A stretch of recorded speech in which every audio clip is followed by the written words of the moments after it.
Jimmy Kimmel is back. ABC is reviving his show as of tomorrow, and it seems that this may be due to terror threats and terror attacks. Now, not necessarily, we don't know for sure, but we're now learning that the man who shot up the ABC affiliate in California was targeting other prominent conservatives, and the DA says we believe there was a political motive to this attack.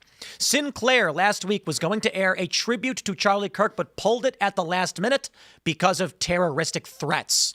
Now, ABC has announced they will bring the show back. But Sinclair says absolutely not. They intend to still preempt the show if it comes back tomorrow. So this will be interesting. My wager is that Jimmy Kimmel's ratings are going to be massive. I mean, the liberals are all acting like he's their favorite commentator, despite the fact none of them watched his show. But now everyone wants to know what he's going to say because the reporting is he will not apologize. But he's coming back anyway, baby. So what could possibly make them decide to bring back his show? I don't know. Maybe they negotiated his salary way down using this morality clause breach, or maybe the threats of terroristic violence against their stations made them think we probably should bring this show back. Considering what we've seen in the past, I think there's a strong possibility of that. Now, there actually is a bunch of other news. Trump has formally designated Antifa a terrorist organization. I believe this likely means it's going to allow him to go after funding organizations that empower the individuals, not like there is a big central Antifa network. It is a decentralized network. We'll talk about that, plus the reaction to the Charlie Kirk memorial. Over 100 million watched. And the leftists are calling it a Nazi rally. Because what else would they do?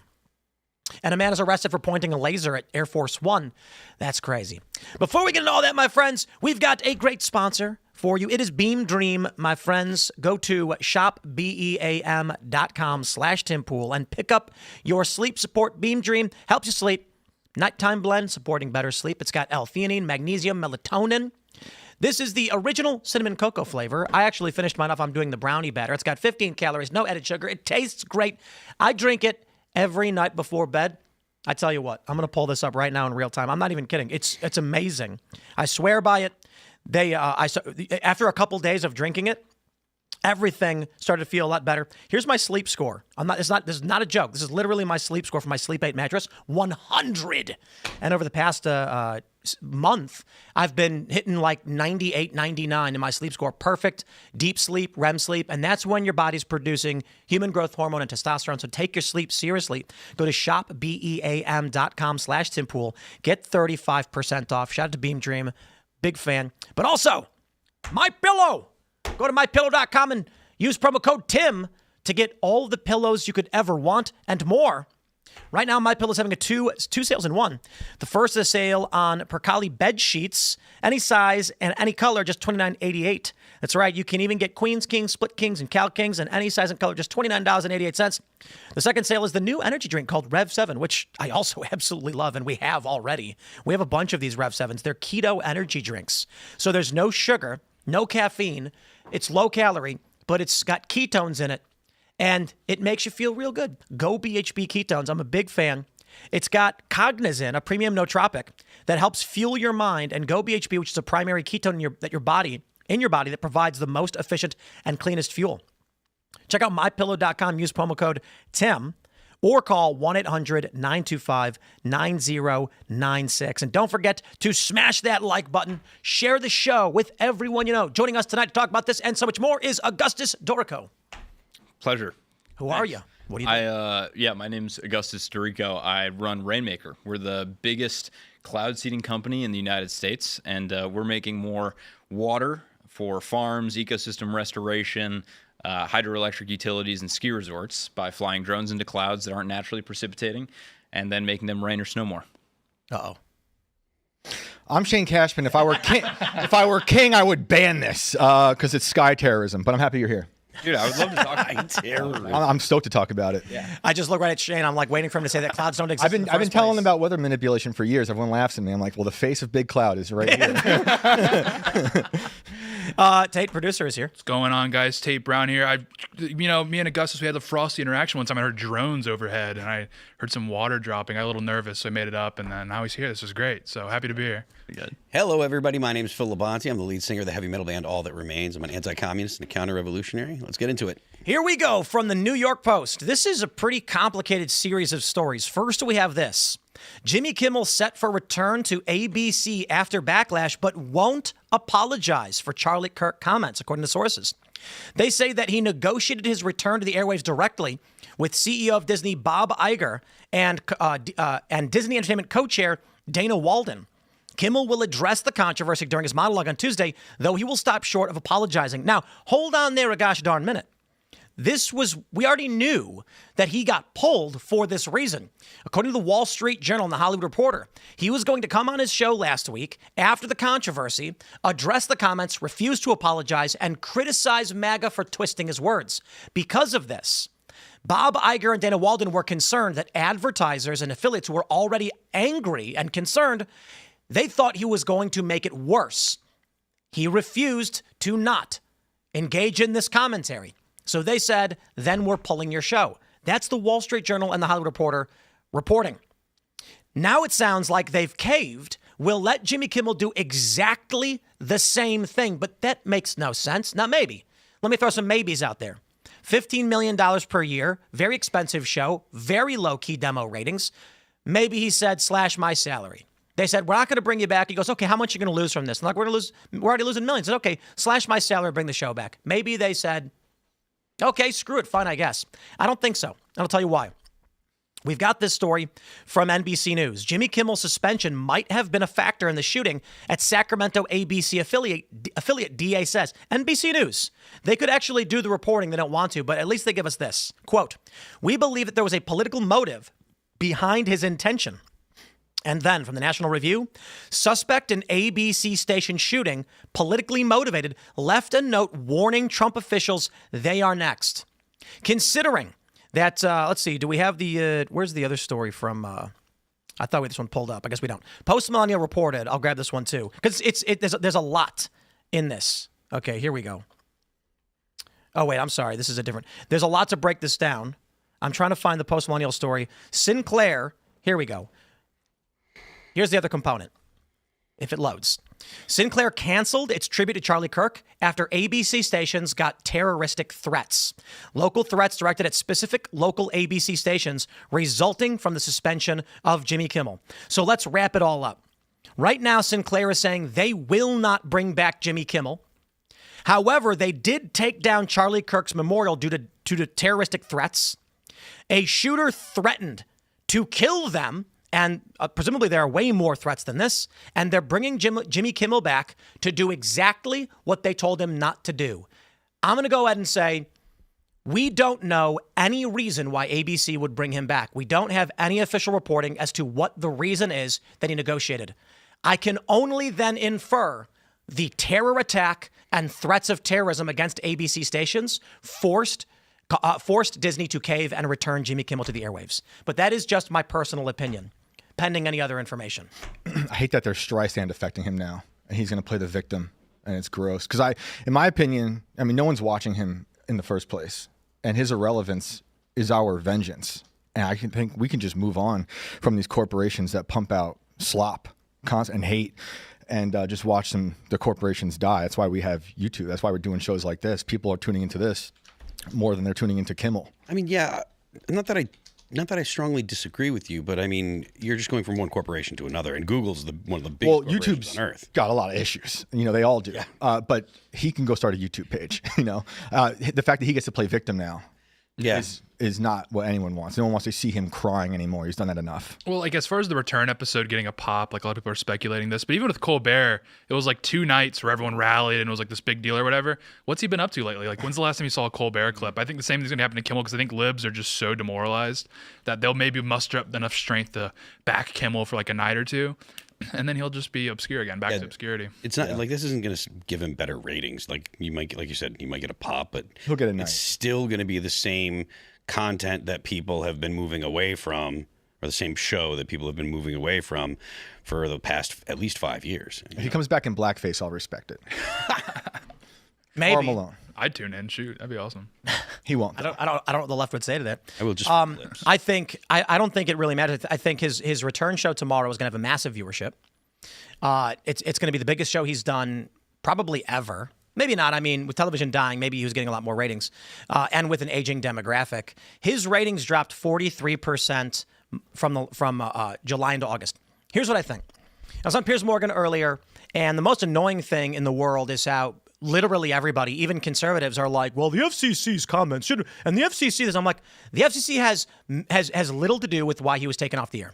I think Brendan Carr's statements did play a role, probably minimal, because advertisers, according to the Wall Street Journal, were calling ABC upset. And you got to imagine with the Bud Light effect and Target getting hit by it, they were like, we don't want to be associated with whatever it is this guy's doing. He's got to apologize or something. And Jimmy Kimmel said, no, I won't do that. They said, you're going to make it worse. He said, so what? They said, your show's off the air. Now he's coming back a week later and he's going to do exactly that. He's going to make it a lot worse. You know what happened? I think it is fairly obvious. Now, when I was on Piers Morgan, I said, why are you all making assumptions the FCC was responsible for this? You're literally saying Trump pressured them and Trump was mad. We have no evidence at all that Trump was in any way affiliated or associated with the cancellation of Jimmy Kimmel. None. Brendan Carr made a statement to Benny Johnson. It was probably off the cuff. Maybe it got ABC a little scared, but the advertisers and affiliates were the main reason. And so I'm saying to these people, you are speculating as to the reason. Now we're asking ourselves, what did Jimmy Kimmel do to get brought back on the air? And we have no information. The reporting suggests he just negotiated his way back on. In that case, I'm willing to speculate. This is terrorism. A guy shot up an ABC affiliate. A bunch of local ABC stations were getting terror threats of violence. Sinclair pulled their memorial of Charlie Kirk. I think the only thing we're seeing is that when faced with a threat of, and let's be very clear here, when faced with a threat of boycott, it's okay, that's a bad thing. Bud Light lost a lot of money. Disney's probably saying we don't want to boycott. But now they're receiving terroristic threats a week after Charlie Kirk had an assassin put a bullet in his neck. And imagine you're Bob Iger and you see someone drive by and shoot up an ABC affiliate. You see Sinclair being like, our affiliates are getting death threats and terror threats. And then Jimmy Kimmel says, want to put my show back now? And you go, please, just stop. Okay, I'll do whatever you want. A threat of a boycott means nothing. The threat of death means everything. So Republicans sitting here saying, we are going to pat ourselves on the back and we're going to wag our fingers. That's not the motivating issue here. They said, you know what? You guys getting mad at us over this only goes so far. Bob Iger is probably sitting there calling his security guards. Because I'll tell you what, because I deal with this. I guarantee you Bob Iger had a consultation with the security guys and they said the threat assessment against your life just went up 100-fold. And he was like, why? And they're like, they killed Charlie Kirk a week ago. They're shooting up ABC stations and threatening to shoot up more. Okay, you need to cave. And he says, I'll do anything they say. And drop to his knees like a whiny, scared little bitch. Just like in 2020. Indeed. They did the same thing. They bent the knee constantly. When the left says they will murder you, everyone believes them. I do. They do. I don't see any legitimate reason why ABC would return a loose. Let's be very clear here. Roseanne was their highest rated show. This is what everybody's been saying. Roseanne was their highest rated show. And get this, they pulled her off the air because she tweeted a joke. That's how terrified they were of the left. They will sacrifice all of their profit on her show, which is massive. The Connors ratings collapsed, and we had Roseanne on the show, and she said they asked her to come back later as a ghost, and she refused to do it. That's how bad it was. They were desperate. In this instance, Jimmy Kimmel is losing millions, tens of millions most likely, and they're willing to lose that money, and I'm going to ask why. They don't have the audience for it. 129,000 in the key demo. 1 million in total viewers.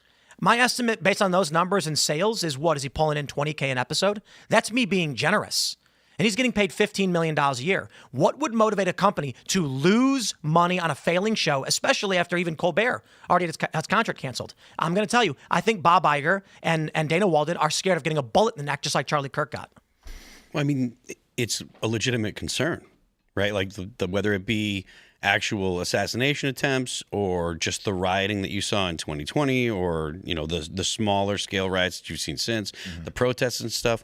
Everyone knows, as much as the left swears up and down that they're not violent, as much as the left swears up and down, no, the right is violent, the right are the ones that carry out all this, everyone still knows that it's the left and Democrat politicians will not condemn it. Right? Like they will actually say things like, you need to be out in the streets. You need to be out, protesting this, knowing what's going to happen. So, I mean, I don't know exactly what I don't have any kind of inclination as to what the actual behind the scenes conversations were like, but it's definitely true that there is a legitimate risk that some crazy leftist will try to kill you. I mean, you had the attack on the Sacramento, California ABC station. So I mean, it's compelling. Yeah, I mean, but I kind of want to reframe this a little bit because there is something to be said about the fact that post Bud Light, the conservatives are actually able to throw their weight around and they're actually able to impose their will on the culture like this. Because the fact that the left is having to resort to, violence in this case to get Jimmy Kimmel back on the air. But that shows that conservatives they're actually having to respond to conservatives. They're not resorting to it. They've been doing it for. This is why Trump has designated Antifa a terrorist organization. No, I know, but I'm just saying the fact that we're able to put them in a position where the only way they can keep Jimmy Kimmel on air is by shooting up ABC stations. I mean, that does show how we are winning, and that shows that they're completely demoralized. Well, so be that as it may, I also suspect that whereas with Roseanne as an example, when she got pulled, I think that the advertiser boycott was probably a legitimate threat, where when Elon was bringing free speech back to X and the advertiser boycott happened, that was real. That did happen. X's revenue got crushed. I don't know if the big corporations that are doing advertising on mainstream media actually are so committed to a change of heart or to disavowing political violence that their threats were even real. I think maybe they were caught up in the moment after that assassination, but it was a bluff, right? And the advertisers and the affiliates. And so it might have been easier for Sinclair. Well, it's not. Sinclair saying they're still not going to air Jimmy Kimmel. So they're not bluffing. Oh, they might be. Maybe tomorrow they put him back on the air. But taking Kirk's memorial down still, right? Indeed. Yeah, that's why I would make the argument it's about the terror threats. The Bud Light effect is scary. Bud Light has never recovered. I was wrong about that. I thought the numbers were going to come back around. Bud Light's never recovered. This is actually pretty crazy. I think, who was the comedian I was on with Piers with? Jeff Dye, I think his name was. Yep. They added these guests at the last minute, but no disrespect. He made a great point that imagine after George Floyd died, if someone came out and a comedian like Jimmy Kimmel came out and said, George Floyd died because he was resisting arrest. This is what you get. People would have lost their minds. They were rioting and burning down cities. Well, here's the deal. When Jimmy Kimmel implied that the shooter was a Trump supporter and the right got mad, there was fear among advertisers and affiliates that this is going to cause a backlash. And then ABC said, okay, Jimmy, don't. No, wait, Jimmy, you're going to make it worse off the air. Then a guy drove up and unloaded on an ABC station. A bunch of local affiliates got terror threats. And then within a few days, Bob Iger's like, Jimmy, please come back. I don't see... There is a fear of the Bud Light effect, but I got to tell you, if these guys like Disney, I assure you, man, these guys have security threats you don't even realize. We don't talk about it because you can't. The security stuff that happens here, Shane knows all about it. We can't publicly state it because it will expose, it will amplify the danger. It will inflame the stalkers. It will make things substantially more dangerous for us. Based on what we deal with, and I got to tell you this, there are people behind the scenes here that are also getting death threats. I mentioned this, last week that I was getting texts from crew being like, I am receiving death threats to my email right now. Bob Iger, the CEO of Disney, I bet you someone sent him a photo of his kids or his grandkids or something and a picture of his home. Because the threat of Bud Light effect is terrifying to a business. But you know what's scarier? When someone shoots up an ABC station and then someone else threatens to murder you and you know their threats are real. When this guy who shot at the ABC station got released by the local jail, the FBI swooped in and arrested him. And so I'll tell you this. You're the CEO of Disney. You have a private security company because you are the CEO of Disney. you are getting death threats. I don't think there's a reality where they're not. And your security assessment, your security liaison, he comes to you and he says, okay, the threats against you have increased 1,000-fold, literally, overnight because of the firing of Jimmy Kimmel. They're actively shooting into these stations, and they just released him. He's in California. He's probably like, okay, whatever they want, just make it stop. Listen, no amount of money in the world is worth fearing that someone's going to put a bullet in your neck when you least expect it. You won't be able to spend that money. I mean, I got to be honest because I'm pissed off. The security, I really wanted to go on Sunday to see Charlie Kirk's memorial. And a lot of people did. And a lot of people without fear. And I'm jealous because my security team came and they were like, it's going to cost a lot of money. And I said, we can't afford that. And I said, well, then we can't provide you security. I said, okay, what's the point of the money? If I have to fear landing on an airplane and getting shot by some lunatic, because the threats have weight to them, the threats that we're receiving, the stalkers, the threats, it's nuts, particularly in those areas. So this has me really pissed off. I'll just leave it at that. Yeah, I mean, like I said earlier, the terrorist threat, the threats are real, and that's why it's good that Donald Trump is taking these kind of threats seriously and going after Antifa and stuff, because largely people that would make the threats, if they're not a part of an organization like Rose City Antifa, they're absolutely loosely affiliated with these people. Let's read the next story from National Review. Specifically, suspect in ABC station shooting left a note warning Trump officials they are next. Prosecutors believe the suspect who allegedly opened fire on the ABC 10 station in Sacramento on Friday was politically motivated, explaining that a search of the suspect's vehicle yielded a note that criticized members of the Trump administration and appeared to reference the recent assassination of Charlie Kirk. The Sacramento Police Department executed a search of 64-year-old Anibal Hernandez Santana's home, where they not only found the semi-automatic 9mm handgun he allegedly used to fire into the station multiple times, but also various pieces of evidence that suggested that he was motivated. Okay, so they kill the story right there. But NBC News reports similarly. People have also dug up what they say are tweets of his where he makes a bunch of inflammatory comments. So we've already talked in great deal about how this, in my opinion, motivated Disney to bring Jimmy Kimmel back. My question is, Trump has designated Antifa a terror organization. We're going to get into all that. But we are now dealing with, I mean, this is a week and a half after a political assassination. They're threatening to do it again. Mm-hmm. And Disney is giving in. Where do we go from here? And it's a year after the two attempts on the life of the president. Right. Do you think Bob Iger's so insane that despite the news of this being a leftist, he still thinks it's right-wing violence coming for him? Or do you think they actually understand the reality of leftists? They know. They know for a fact. But you don't spend millions of... I will tell you this. Bob Iger probably spends $5-10 million a year on security. Yeah. He's the CEO of Disney. And his security guards aren't coming to him and lying. They're not going to go to him and be like, yeah, it's groupers. No, he's paying for real, legit guys. And they're saying the threat is the left. I hope so. Because these people are insane, too. And despite showing some of these people facts, I know you're saying the security team, but there's people I know in the real world, not like Iger, obviously, who despite me showing them the facts, they still will believe the opposite. Oh, yeah. It's possible, but Good. No. I mean, it's possible, but I don't see why, he's got, like Tim said, he's got very high-level security. Yeah. These guys are the top of the line when it comes to personal security and stuff. And I don't see why he would be like, no, man, I'm sure that it's the other guys. And to be honest with you, from his perspective, it doesn't matter. Right. It's I have a security concern. It doesn't matter who's going to be doing the issues, who the person might be or what their politics might be. Right. It's just the security's concern. He's 74 years old. So what kind of politics do you think he might have?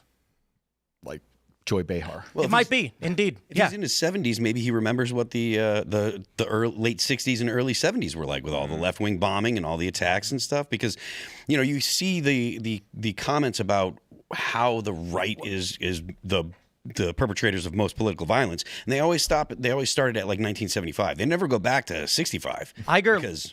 Sorry. Go ahead. Iger left the Democratic Party in 2016. Hey. Yeah. Interesting. Yeah, he dropped his party affiliation to independent. Okay. However, it doesn't mean a lot, but I have to imagine that, they say online he described himself as a centrist. I think it's fairly obvious. Yeah, I'd like to think so. I think we should expect to see more terror because the left is basically saying right now, terror works. The fact that Jimmy Kimmel is coming back on the air, they've asserted the threat of death. It works. And you know, what's crazy is the thought leaders, the movers and the shakers of the Democratic Party and the left don't need to get their own hands dirty because they've got a bunch of stochastic terrorists, or I should say they are the stochastic terrorists invoking the terrorism. They are the people going on TV and saying, oh, won't someone rid me of this priest? And then people go and do it. I mean, look, just like Arlen was saying today on your interview with him, you need the federal government to do its job, right? Like we don't have a system where people can take these issues into their own hands. And even if you hired private investigators or private security, you still need law enforcement to actually do the grabbing of the bad guys, right? Like for it to be legal. You could have private investigators, private security. They might be able to hold someone if they catch him, but it's going to be law enforcement that's going to pick them up, and it's going to take a Justice Department that actually does want to lower the amount of violent crime that's happening. And I don't know that we have that yet. We have a lot of judges that'll let people go. We have a lot of DAs that don't want to prosecute, and that's one of the biggest problems America faces for not just the next couple years, but probably for the next couple decades. Is how do we get these DAs and these judges to actually put people in jail when they align with the judge politically?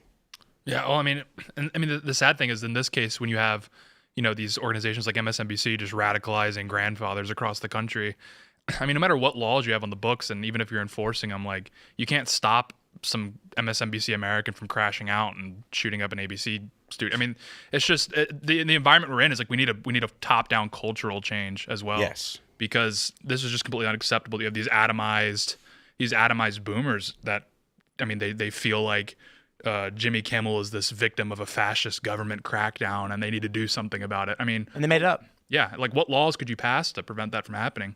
Like I mentioned this earlier that I went on Piers Morgan today, and every single person was like, the FCC did this to Jimmy. And I was like, that's nowhere in the reporting. Nowhere, literally not reported anywhere. The FCC actually had in any way contact. And, Kat Tiff's argument was, so are you saying it's a coincidence? And I'm like, honest question for you guys. Do you think that Bob Iger was watching the Benny Johnson podcast? I don't know anymore. Anything's possible. I'd say probably not. Yeah. I do think that his statements, which made it to the news, probably trickled its way into the conversation. But that wasn't in the ear of Dana Walden or Bob Iger. What was in their ear was that advertisers called them and were upset, and so were affiliates.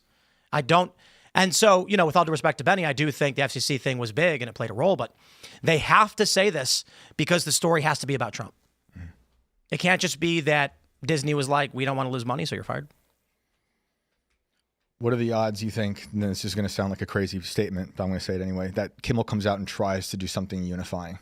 I mean, he can't because he's horrible. The reporting is he won't apologize. Even if that, I mean, I know he won't apologize, but I feel like there's a small percentage that he's going to try. It won't work. I think what he's going to say is he's going to. So what's the guy's name? Is the guy was on the Piers, John Fugelsang or something? I'm not trying to mispronounce his name on purpose. He was saying that Jimmy Kimmel was 100% factually correct, that MAGA was trying to paint this man as anything but a MAGA guy. What he's saying is that, no, we know he wasn't MAGA. And those Trump supporters were trying real hard to make sure everybody else did too. But that's not the implication being made by Jimmy Kimmel. Jimmy Kimmel, the way he said it was, they tried, I'm paraphrasing, but really hard to make people believe he wasn't anything but one of their own. The implication, of course, being he was. Jimmy Kimmel's going to come out and say, the point that I made on my show was that we know this guy wasn't a MAGA guy, and boy, were Trump supporters trying real hard to make sure everybody heard that. He's not going to apologize, but he is going to say, I had already issued a statement saying the shooting was horrible. So this was in no way intended to offend anybody, and it was taken out of proportion. Then I think he's going to criticize Trump supporters for intentionally twisting his words for political reasons. Mm-hmm. He's going to say, Trump's base did this, they knew what I meant, and they did this to try and get my show canceled. He's then going to attack the FCC and say they intentionally targeted the networks. I believe that's what it'll say, something to that effect. Mm-hmm. So it will be somewhat of course the shooting is bad. But the reason why I think that, maybe I'm wrong, is because that's what every liberal, mainstream liberal, is trying to do right now. Of course Charlie Kirk shouldn't die, but he was evil, right? So why wouldn't he do anything different? Yeah, I mean, Kimmel saw Colbert, how he got the, king treatment. Oh, you're this martyr. You're stomped all over by this authoritarian government. Of course Kimmel wants that. He's not going to fumble that. That's a once in a week opportunity, because this is going to last 2 days and then we won't hear about it. But yeah, he's not gonna let that slip through his fingers. He has the chance to be the martyr. And we shouldn't be surprised. Also, he is a ghoul who was mocking the unvaccinated just a few years ago. I mean, this guy is a nightmare. Well, I'm not going to speak for anybody else, but he did work for a network where his friend was the announcer, and the network fired his friend for not getting the vaccine. And the funny thing about, shout out to Dickie Barrett, Mighty Mighty Boss Tones, and the Defiant, that's who he's with, the Defiant. He worked remote.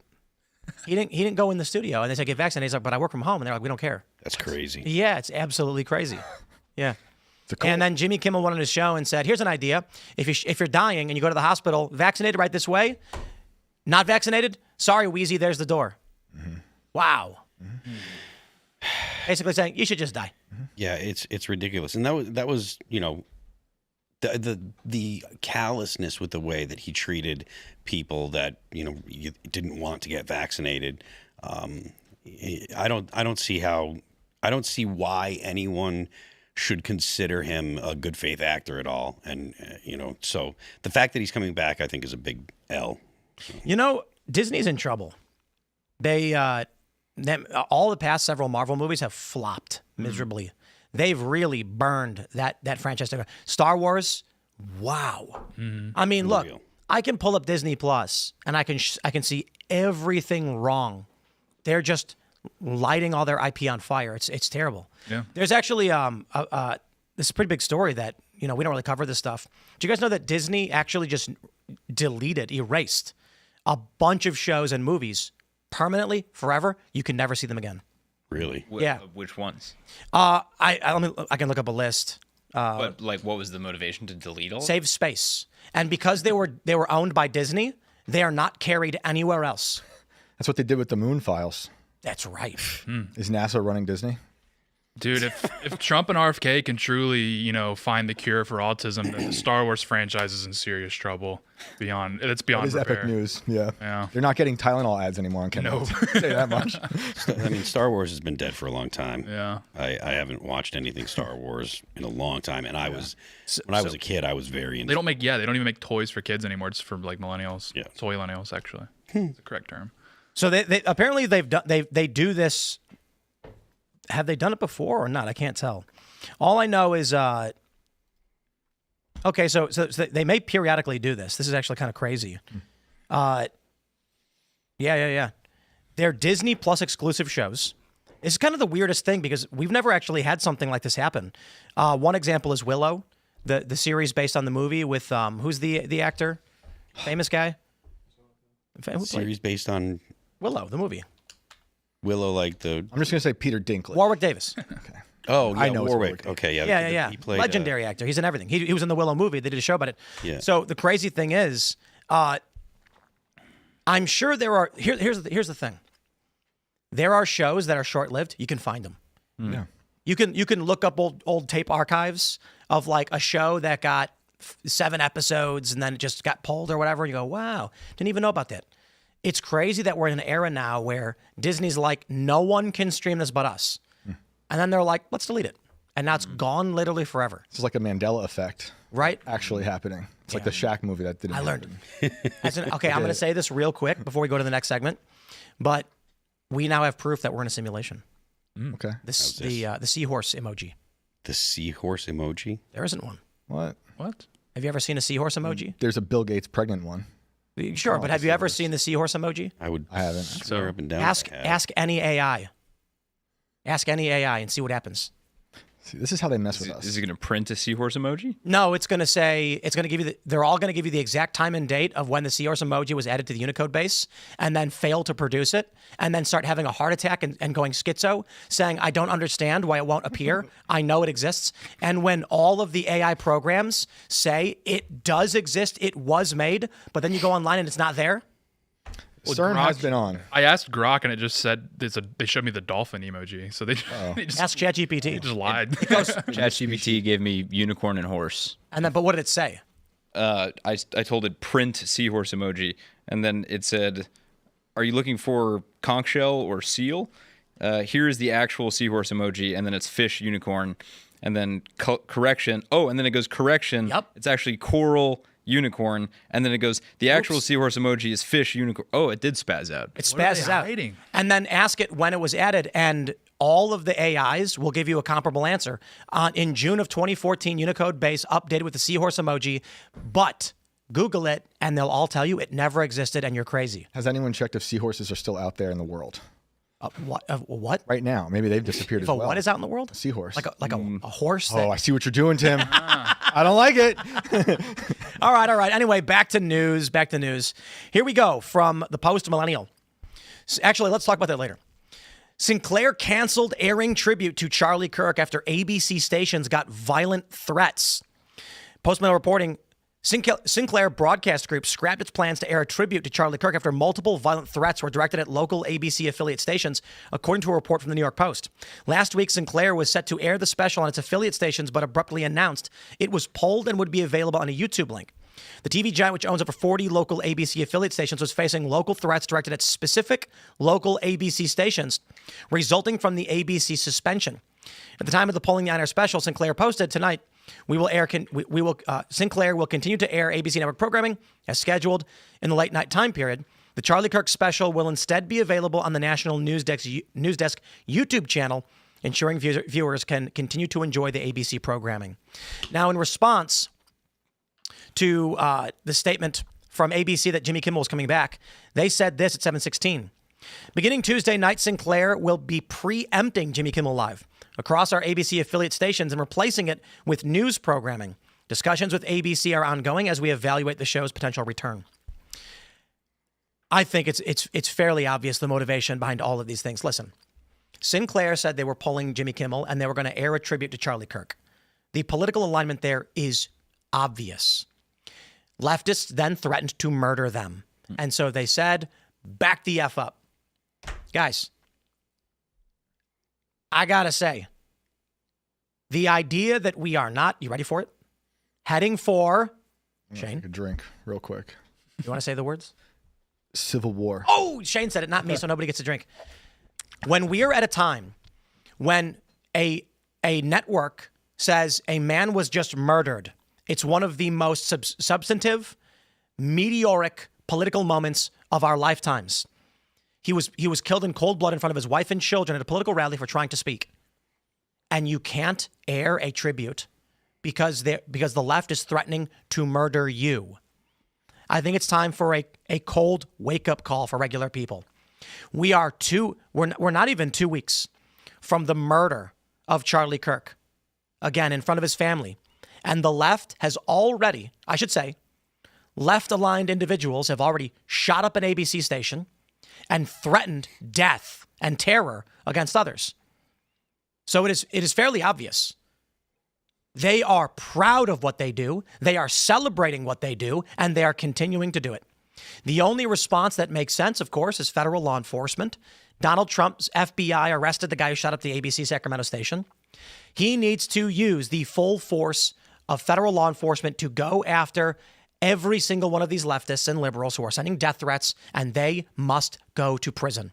Yeah. The left will respond by saying this proves Trump's a fascist, and they will escalate their already terror campaigns. I don't see an off-ramp being possible, and I will stress this again, because I wish this were not the case. I would very much rather put on the WPT poker tournaments, watch some pros, dish out some chips while I order Papa John's stuffed crust pizza.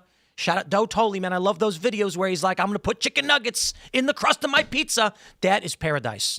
But we can't have that because a man who was left aligned murdered Charlie Kirk. Liberals, and I don't mean leftists, liberals celebrated this, lied about the shooter, defended it. When we got mad and said that is not okay, Disney said we're going to take this guy off the air because he's refusing to apologize.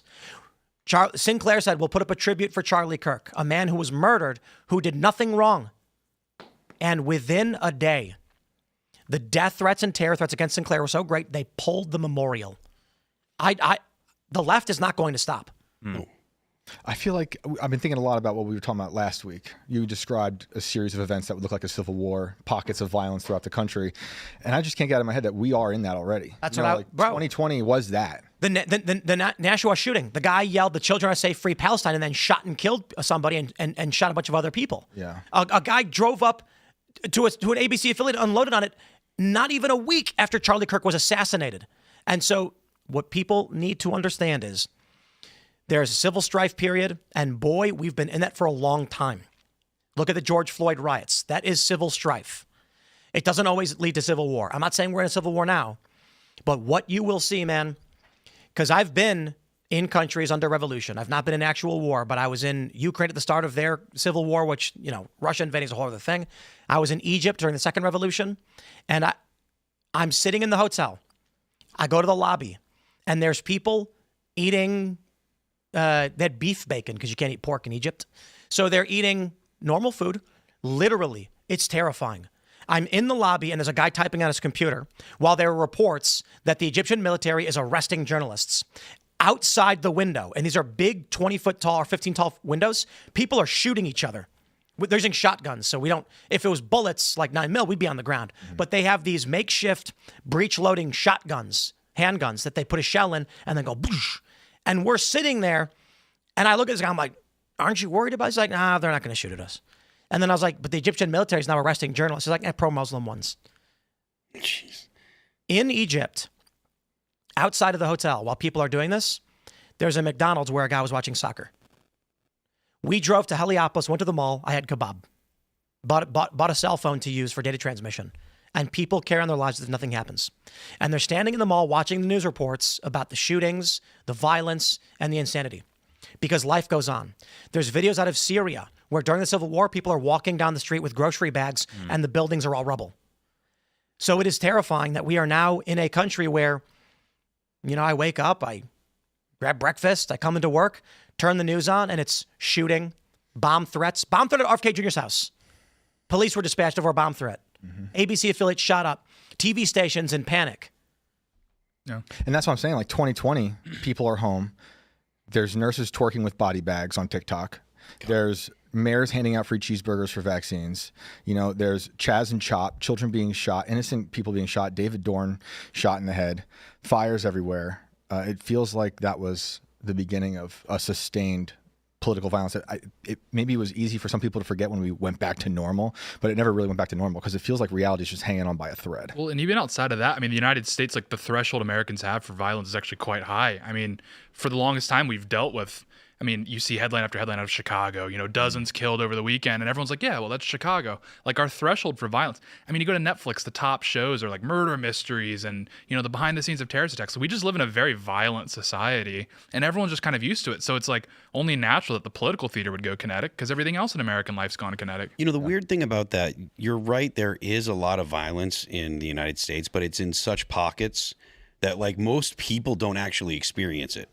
It's like most people that are in the burbs, or even people that live in, if you don't live around a certain neighborhood in a handful of cities, you're likely to not ever experience the kind of violence that you see in urban areas in the U.S.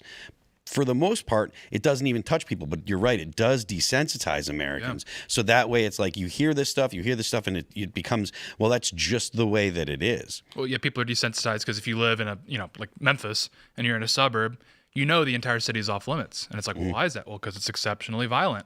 And we're just used to that. We just accept that, even though we're in the wealthiest, most powerful country in human history. And violence, mass violence is just sort of like, it's not accepted, it's just, yeah, that's just part of life. That's part of American life. But then do you, something about the murder of Irina, I don't know how to pronounce her last name. Zarutska and Charlie Kirk, like that, I was talking earlier about this. That feels like it was the first mass trauma event for Gen Z. Like nobody remembers the Twin Towers falling, right. But that, like, sure, fine. We played Call of Duty when we were growing up, and maybe we don't like understand violence because of that.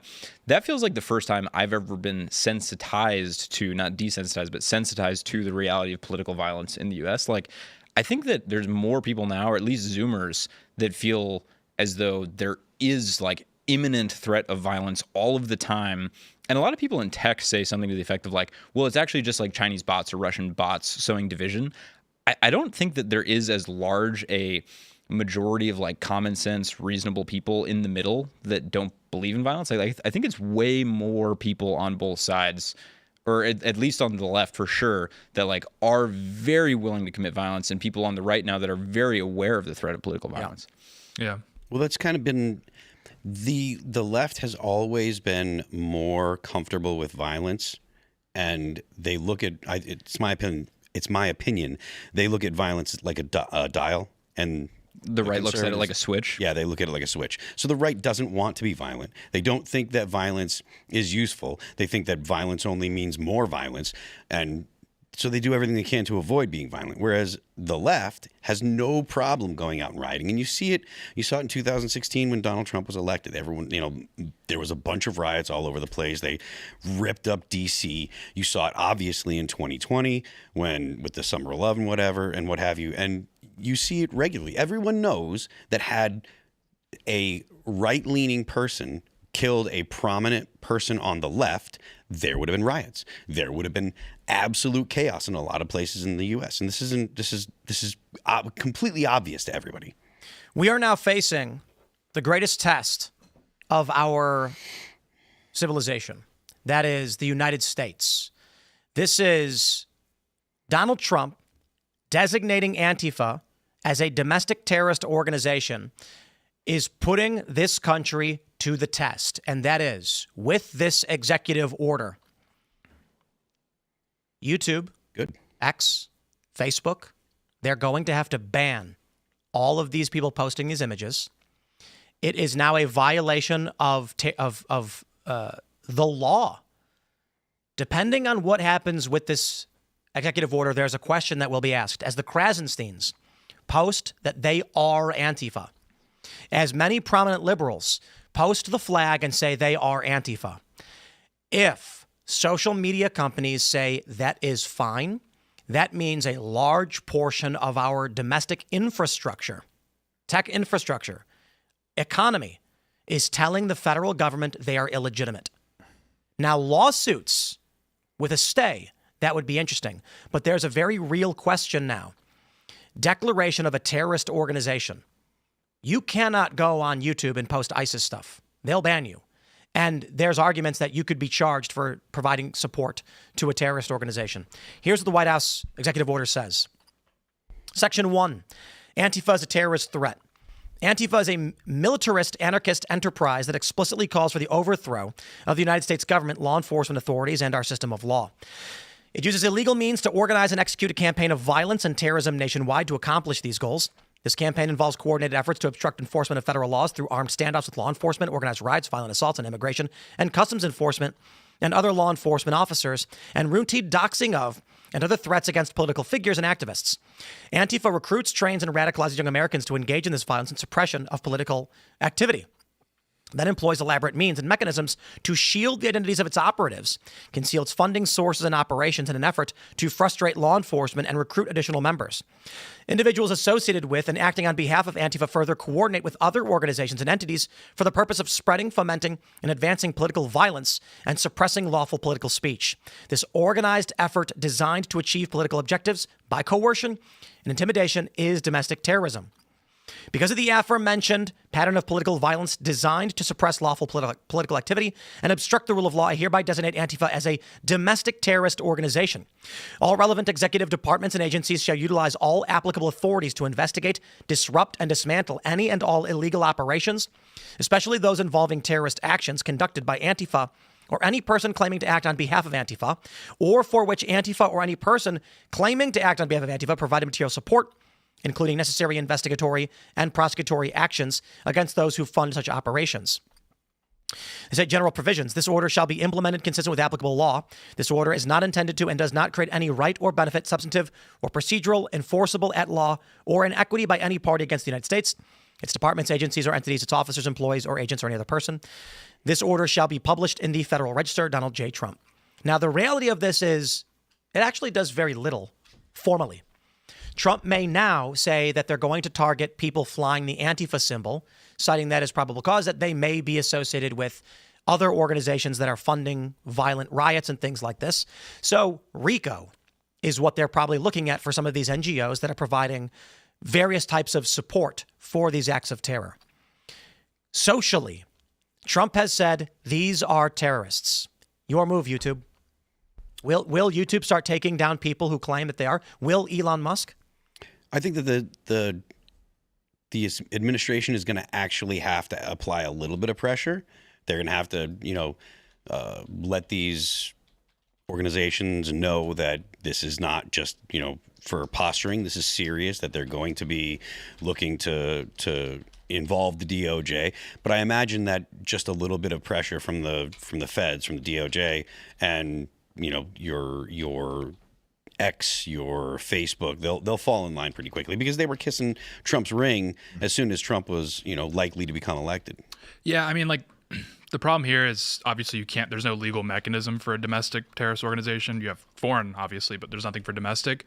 But what this can do is sort of reorient the IC towards Antifa. You're basically putting Antifa on the radar of like the FBI. So now the FBI can conduct surveillance and clandestine operations to collect information. You can, now you can redirect everyone for civil suits. RICO obviously puts RICO on the table. So, I mean, yeah, like Tim's saying, I mean, unfortunately, there's not really a mechanism he's activating here, but this is more of a warning shot saying, hey, everyone, let's concentrate fire here on Antifa. But this came out today. Like, let's say that they're going to try to figure out, okay, it's either YouTube and X's move to implement something proactively, or somebody in the federal government, Stephen Miller or otherwise, has to figure out how to implement this with existing laws. Like, the window of opportunity for doing something with a political mandate is almost over already. Right? Like, it should have been, if this was going to be implemented last week, that there was the warning shot.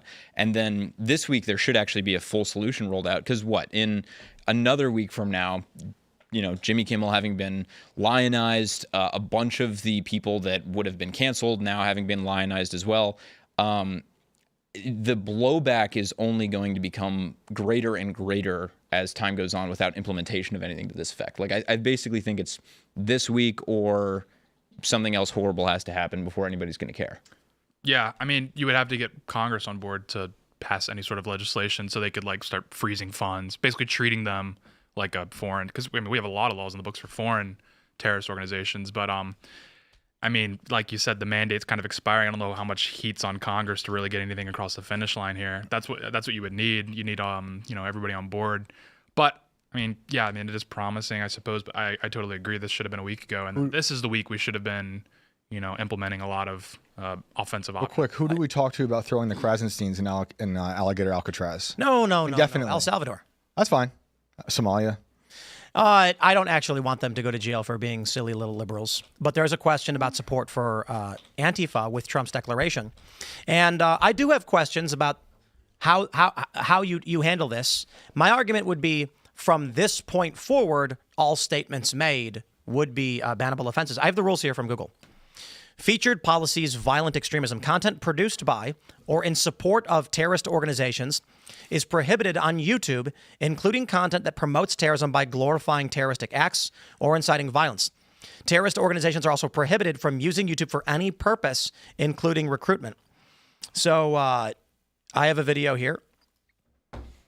Oh, wow. Actually, I'm going to pull up this one instead because it's our good friend Hassan. Hassan's scared. Take a look at his video. This video is titled, I Am an Anti-Fascist. He did not say I'm Antifa. Hassan Piker, you see him put on a MAGA hat? MAGA hat. So there are a bunch of videos that I was going to pull up where they say I am Antifa and things like this. Or they bring on people purported to be Antifa and it makes them look good. Hassan's scared.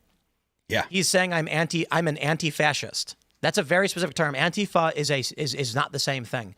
Now, the question is, will he fly that flag? Point being, I believe that with this declaration from Trump, YouTube must now delete all of these videos. They have to. If there's a lawsuit after the fact, perhaps they can return them. But for right now, this is the question. If YouTube does not delete them, that shows that our social order is formally bifurcated. The example being when the Biden DOJ falsely accused my show of being funded by Russians, for which there was never any evidence, and they closed it without ever presenting evidence.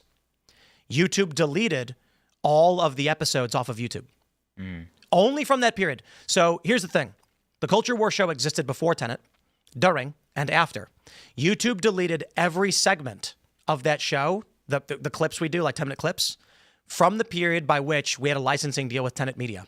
There was never any evidence provided. There was never any claim of supporting terrorism or anything like that. YouTube just deleted some 400 segments. In December of last year, the DOJ dropped the investigation, said they would no longer pursue it, presented no evidence. In April of this year, the DOJ completely closed the case. There's never anything there, nothing there. It was fake from the get-go. If YouTube is going to do that on behalf of the Biden DOJ, why would they not take down Antifa after a terrorist declaration? If they don't, and the presumption is they won't, I bet they will not do it. We already knew that our social order is fractured, totally bifurcated, but this is massive. Donald Trump, under legitimacy of government, is saying, this is terrorism. Here's the declaration, and YouTube has banned violent extremism. I won't be surprised if they don't. I mean, look how all the tech companies coordinated against Alex Jones years ago for just asking some questions. And then what you're saying with Tenet, I have a feeling they're not going to do it because they're so aligned. I know they're trying to get in Trump's good graces and they're having dinners with him, but I have no faith in these companies. Do you think that the DOJ would be able to apply pressure? Or do you think that the DOJ wouldn't apply pressure and that's why they wouldn't do anything? I don't know. They might, but I don't know if these companies are almost bigger than the government, you know? Like they've been in charge and getting money from all the administrations for so long. They're huge. They're their own country to some degree with their own reality. So I don't know if pressure will do it unless, but you know, Biden did pressure them, but it's because they were so aligned. So I don't know. See, I mean, I'm not sure exactly how far Trump's willing to go, but I do think that just, you know, DOJ sending a letter like that makes people, you know, wake up and say, oh, this might actually land me in a congressional hearing. This might actually have DOJ have sent people out to start an investigation. And no company wants that. Yeah. No matter how big the company is, the federal government can make their lives absolutely terrible. They can make it difficult to do, you know, to do day-to-day business. I don't think that the influence of just the DOJ saying, "Hey, we want to see some results here. This is a law. You know, this is actually enforceable. So you need to do something, and you need to prove that you're actually going to do this, or we're going to look at you for supporting material support for terrorism." Mm-hmm. I mean, it'd be interesting to see the difference because they're going to outwardly say that, the DOJ, to the companies allegedly. Meanwhile, the Biden administration used the back door to strong-arm Zuckerberg to censor all these people, among other platforms, and they did it. So it'd be interesting to see the difference. So what are you saying? You're saying that because I think they're you believe they're mostly politically aligned with the left. Yeah. You think that they would go ahead and say, well, we'll talk to the DOJ and we'll make it look like we're doing it, but we won't actually. Because I didn't really buy their rebranding into being MAGA this go around. I think it's just a front. Well, so they're still left aligned. And there's this political reality, right? Like, how did Trump win? A variety of ways, but in no small part because of like the David Sachs fundraiser where he got tech bought into donating to the campaign, and then Elon's participation in Pennsylvania, right? So if the DOJ were to pressure tech, right, then this unlikely alliance that was instrumental in the fundraising for all of the GOP probably instantaneously implodes, and then like the next election, the midterms, whatever, that donor base is gone, and then what's the coalition left, right? Like it's this very strange synthesis between Silicon Valley and like the traditional GOP that exists now, and that might disincentivize them from doing anything. Because I don't trust them. I don't trust Altman. I don't trust Zuckerberg. I mean, a lot of these people, the Hoffmans, a lot of the people who were at Project Stargate, because just a few years ago, they were censoring me and my friends off of platforms for saying things they didn't believe. You want to know what's funny, guys? Just real quick as an aside. Do you guys remember how last week I said that I believe that there were coded weights placed on this channel and others, preventing them? Literally like a day after I said that, I started getting notifications again. So I have an alert set up for my YouTube channels. When there's mention made of Timcast or any Timcast affiliated brand, I have Google alerts for it. these YouTube videos will never appear. It means they weren't being recommended. Probably about a day after I said there are probably legacy censorship weights attached to these channels, the next day I get an email with a Google alert showing 10 different recommendations my videos were appearing in. Yep. Someone's listening. Well, there was also a few years ago, you could not Google search any of my channels. And what would come up instead was playlists about my channels. And if you actually typed in the full title of one of my videos, you would not actually get the video. It'll give you Facebook instead. And then I mentioned it on IRL, and literally during the show, people were like, holy crap, it's gone. I just searched for it. First, it wasn't there. I refreshed, and now it's back. And you can now search for my channel. Because for years, yeah, you typed Timcast into YouTube and it was nothing. It wouldn't be you. Now it has changed. I noticed that recently. So that's a good sign, I guess. I will say one thing that's very strange is, without naming any of these channels, there are some channels that I searched for on the liberal side and they're not coming up. Indeed. I wonder if it's a similar weight placed on a lot of political channels. Liberal or conservative, didn't matter. I don't know. Yeah. But therein lies the big question. With this designation, will our social order react as though this is legitimate or illegitimate? And if they react as though it's illegitimate and do not respond the way they're supposed to respond, what's Trump going to do? This is the fear, right? So I was talking with Will Chamberlain a while ago about why the Supreme Court is unwilling. This was specifically the Texas v. Pennsylvania case in 2020. And only Alito and Thomas were willing to actually take up the case. It's state versus state, so that's called original jurisdiction. And Texas was challenging Pennsylvania's unilateral altering of their election laws, saying it's unconstitutional. And if they're violating their rules, this election is unfair. The other 5 justices refused to take it up. I asked Will, why wouldn't they do it? And he said, the Supreme Court is concerned about taking up cases that require enforcement ability that they don't have. Because if people realize that the Supreme Court doesn't actually have the ability to enforce their rulings, it's over for the Supreme Court. So typically they take up things where it gets sent back to the states to enforce at their level. But if they handle something state versus state, and Pennsylvania says, screw yourself, the Supreme Court has no force, no law enforcement, no military apparatus. They can't do anything about it. The issue here with Trump, and a lot of people are saying Trump should do this, Trump should do that. There's a reason why Trump is going slow. If Trump got into office and the first thing he did was announce he was going to arrest Democrats, it wouldn't work. Many of these individuals in law enforcement would be like, I don't know, man, like, this is crazy, I'm not going to do it. And then Trump would be shown to be the emperor with no clothes. Nothing would happen, and he'd be impotent forever. That's why many people have been saying he's going slow about it. He needs to build it up to this point where there are various criminal charges and the arrest of these individuals seem to be more commonplace, like Letitia James over her mortgage fraud stuff. This is a step off the cliff. Donald Trump designating Antifa a terrorist organization is now putting pressure on all social media, television, big tech, etc. Emails now have to be turned over. Like so I already searched. There's a ton of social media accounts across the board that are dedicated Antifa accounts posting Antifa propaganda. All their DMs need to be turned over, not to law enforcement. Is Elon going to do that? Is he going to say that all these Antifa accounts now, people flying the flag, the Krasensteins? You don't got to arrest the Krasensteins or put them in jail or ban them.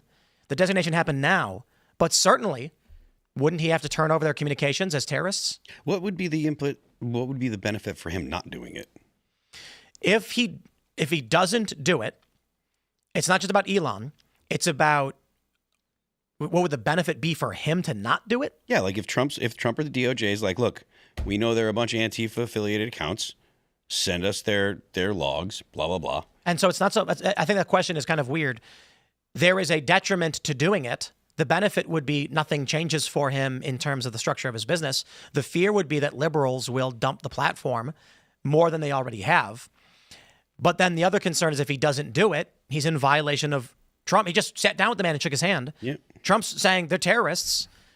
Yeah, okay, Trump has made this declaration. Now, by all means, they will sue. I imagine someone's going to sue. But here's the funny thing. You know why they can't? You know why you can't do anything about it? What? Antifa's not an organization. I mean, if It's an idea. If he's like, hey, we want the logs for Rose City Antifa, there are people that Indeed, Rose City can file a lawsuit as an organization. But the general distinction, when he declares Antifa as a terrorist organization, they have already made the argument there is no representative Antifa.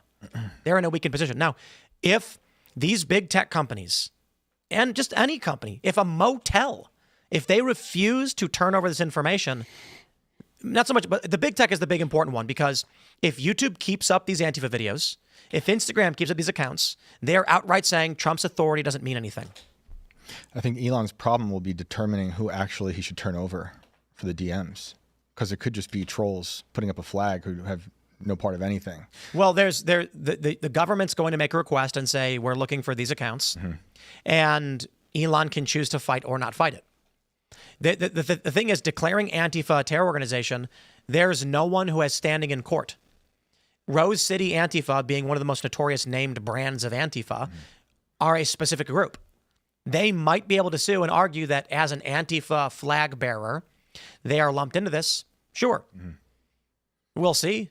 The ACLU may try and take this up. In the meantime, pending any kind of injunction, which of course there's already been a stay on these universal injunctions, this is going to get very, very interesting. The pressure now put on these big tech platforms is they have to just comply. I'll tell you this. You know what I want to see? If YouTube does not take down these accounts, I think Trump should go make some arrests. Or I think because it's a corporation, there should be like civil fines and forced testimony and things like that. Arrest who? That's the question, right? When it comes to a corporation, I suppose it goes down to the CEO, and the CEO is going to be like, look, I don't even handle that. I don't even know who's involved in that. That's why it's difficult to arrest someone over something like this. Typically, you find the company and force it into compliance, which I think makes the most sense. Yeah, I mean, Google has played ball, like in Georgia with the Stop Cop City thing. That was like 2023. Georgia has a specific state law for terrorism, domestic terrorism, and that's what they use to source emails and data from Google. And they were going after like organizers, so people that were just providing funding and that sort of thing. So I mean, at the state level, there is precedent that Google will play ball if you're using a mechanism, a law that's on the books. Trump has to find that. That's the problem. Yeah, I don't think that I don't think that there are so many CEOs that are really ideologically committed to leftism, right? Like there are some people, and particularly middle management people and people that work at these companies that are committed, but the people that are higher ups, the people that actually have something to really lose if they don't comply with the DOJ, I don't know that they're really committed to Antifa. I'm sure there are a handful of them that are, but like, I don't think Zuckerberg is committed to an ideology. I don't think that he's a leftist. I don't think he's a human. I think he's a human. Oh, Augustus. Shane has, Please, don't even start Sorry it, to be the dude. tech liaison. Shane has a magical ability to derail conversations with his Truth? Saying he's a reptile who hates Americans and freedom? well, when he was coming up, he was fairly libertarian, and his argument that that's what he should have been doing, I do think that that's honest. Like I said, when the Biden DOJ was making phone calls, that puts a lot of pressure on you. These companies, they have to worry about all of the immense power that the federal government has.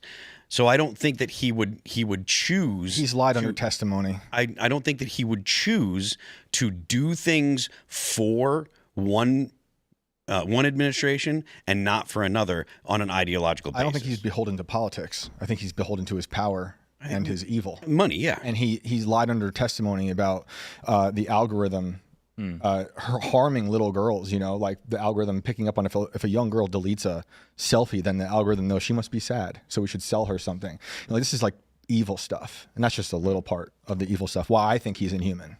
Yeah, well, I mean, I'm not trying to convince you that he's not. Yeah, because I know that's and I'm just by saying that I'm saying that he's not beholden too polished. And I agree with you. That's the point that I'm making. He's beholden to something bigger, like and his power. It would be, and the metaverse. If there's anybody that can take power away from him, if there's any organization that can, it would be the federal government, because they actually do have the ability to say, all right, we're going to start investigating you. We're going to put a stop to this. We're going to put a stop to this. We're going to have all these indictments or these investigations. It's going to make his life a nightmare. That's the reason why he's going to be like, all right, I'm going to play ball, not because he's a good guy, not because he's not a reptile or whatever, but because he doesn't want to have to deal with all of the bad things that come along with with not complying with the federal government. What does he care if there's a handful of users that are politically left, that have a commitment to their ideology? What does he care if they get it wrapped up? He's talking about the entire planet. Right, like he's looking to have his goals are far bigger than what what Antifa's after. So he would turn them over. It's my opinion that he would turn them over in an instant, whether or not he's a good guy. Yeah, like no, he doesn't have to be a good guy to do that. The precedence is there. He'll do it because he did it already. Yeah, I want to pull up this story from the Post Millennial. The first thing I want to say is, Don Lemon, he's melting down over the Charlie Kirk Memorial. A lot of liberals are. The first thing I want to say is, the Charlie Kirk Memorial is one of the greatest days in the history of this country. It's estimated over 100 million people watched, and that was just in the first day. The full calculation isn't out yet. Powerful speeches to honor a man whose life was cut short, a good man who fought for making this country better, for unity. And it was a lot of people coming together. It was people waking up. Estimates of, I think, 200,000 people being there in person. The response from people like Don Lemon and the left was to call it a Nazi rally. They are now upping the ante. Prominent liberals are doubling down, saying that Charlie Kirk should have been in jail even. This one woman, who I will not give her the credit of saying her name, says that for his speech, Charlie should be in jail. No joke. A prominent liberal, all right, I'll just say it, Rebecca Jones. She tweeted that Charlie should have been in jail for a speech. Simultaneously, while liberals are lamenting Jimmy Kimmel's firing, he's back, I guess, they're saying Jimmy Kimmel's fired our free speech, but Charlie should be in jail. That's what they're saying. The escalation that we have seen in the past 2 weeks is very worrying. Okay, let me just spell it out. It was this event was put on 9 days. 9 days, I believe they said it was, after the death of Charlie Kirk, the murder, the assassination. He was killed in cold blood by a guy who, according to the evidence, said you couldn't negotiate with Charlie's hate. The left celebrated. They said nobody would care about Charlie Kirk. They panicked, tried blaming Groypers. They are now shooting up ABC stations, threatening more ABC stations with terror because of the firing of Jimmy Kimmel, because Jimmy Kimmel lied about who the shooter was. And they're calling the funeral for Charlie Kirk, an innocent man who did nothing wrong, who was murdered in cold blood, they're calling it a Nazi rally. It's like 3 years just happened in a week. Maybe everybody was politically blue-balled from August, bored, and so then it just kicked off a month later in an insane way. They were calling the what is it, Madison Square Garden rally that Trump did with Hinchcliffe before the election. They were calling it Nazis. Anytime you get enough conservatives together, they're going to be like, Nazis. Yeah. They're doing a Nazi rally. It's in one ear and out the other nowadays. There's no substance to what they're saying. There was someone that was saying, "Oh, look, Stephen Miller, the Jew, sounded just like Goebbels on stage talking." He said dragon. Yeah, right. I mean, it's all the same regurgitated garbage because they don't have, they don't have anything worse to compare them to, and they're all histrionic. Yeah. Mostly women. Oh yeah, where they were like they use AI to translate Stephen Miller's speech into German, and they're like, "This is so scary." Yeah, because like they were just World War II brain. Like that's all they can ever point back to. Because like you said, histrionic. So it's just, I mean, him saying it was religious nationalism on full display. Like, what are you trying to invoke there, Don? Are you trying to get more people hurt? Because that's like that's language that's going to cause people to be violently angry. It's absurd. There's a lot of people that are talking about, it's Christian nationalism, blah, blah, blah, blah, blah. And it's like, man, you tried that before the election, and he was still elected. Right. So this whole Christian nationalism stuff, it only scares leftists. And he's not saying Christian nationalism like what Stephen Wolf Christian nationalism. He's saying religious nationalism. He's trying to invoke Al Qaeda. That's what he's trying to do there. It's very obvious. He's trying to terrify you. Handmaid's Tale. Yeah, Handmaid's Tale. So. Yeah, which is not. I mean, again, I even saw people talking about Project 2025 and how this is actually the fruition of Project 2025. It's all just scare tactics to try to get their side worked up. And again, the conservatives don't give them, they don't give them any more credibility than just to give them crap on X, right? That's it. But they want to continue to turn the temperature up, even though as they swear up and down that what Donald Trump said is not turning the temperature down. It's like, oh, he's inflaming things, blah, blah, blah. Literally, they spend, all day long and all of the talking heads on the left and all of these people that even up to and including people like AOC, fascists, they're fascists. Even after Charlie Kirk was murdered, they're lying about what Charlie Kirk said, swearing up and down that it's a Nazi rally, swearing up and down that it's Christian nationalism, that they're just going to make all women are going to have to wear the red dress and the bonnet and blah, blah, blah, blah, blah, which is all ridiculous, which most of the women on the left. Maybe they should. Well, most of the women on the left, they're saying that it's a terrible idea, but they're thirsty for it. They're just God, please pay attention to me. But that's the thing. It's all just histrionics trying to get people riled up in a time, a week after there was just a political murder. There's a guy going and shooting up ABC. There was a guy in New Hampshire that killed someone and shot up a wedding and he's hollering free Palestine. And that's, leftist garbage. It's all the same, try to get people as worked up as possible. Do you think Don Lemon's just so desperate? Because the amazing thing here is millions of people were served the gospel. Right. Everyone's hearing about Christ now. It's huge. And my favorite thing that Andrew Colvett tweeted recently was he didn't realize what they were doing with these tents across the campuses. It was a revival, right? It was he was talking and it was free speech and that's great. But above that, it was an actual tent revival. Charlie went to preach. This is why I talk about the importance of community all the time and why a lot of the efforts that we have outside of the show is trying to make ways in which people can connect, like the Discord server. Guys, Mamba Collectibles in Martinsburg, it's open. The building is finally open. Sick. I know the coffee shop's not open yet. So maybe once he opens, I should have announced that you guys can go play cards and hang out. And we're going to be heading over there and working on setting up this show for game playing with you and all that stuff. The reason is standing next to somebody and making that connection is the most important thing. And church used to do that. Every week, everyone in the town would gather together and they would see their neighbors and friends and they would share ideas. And in many instances, they'd have potluck. The church I went to growing up, they'd have a potluck afterwards. That's why me and my friends would go to church. I got to be honest. When I was 10, my friends were like, "You want to go to church?" No, but they have free food, so we would. For real. I mean, and it was awesome, mac and cheese and pie. But Can't go wrong with mac and cheese. But the parents, the older people there were like, "We got them." They tricked us and I guess so.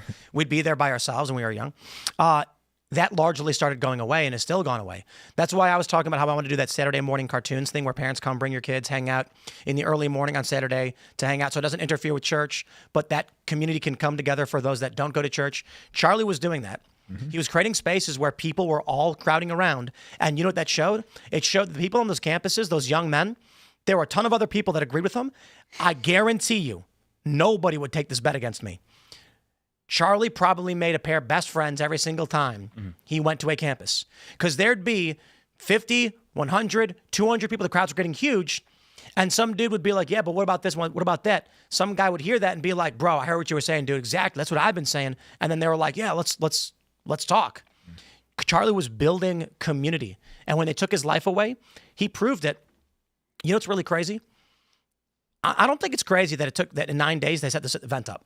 Turning Point USA is based in Arizona. Yeah. And I know with all due respect, it's a tremendous effort. But they're based in Arizona. They own the stage and all of this stuff already. It's in storage because they do AmFest every year. So they needed only find the labor and pay them a lot of money because you're going to last minute pay to be like, hey, the stage setup we do for Section C or whatever, we're going to bring that into the stadium, license the stadium, extenuating circumstances, probably moved it very quickly.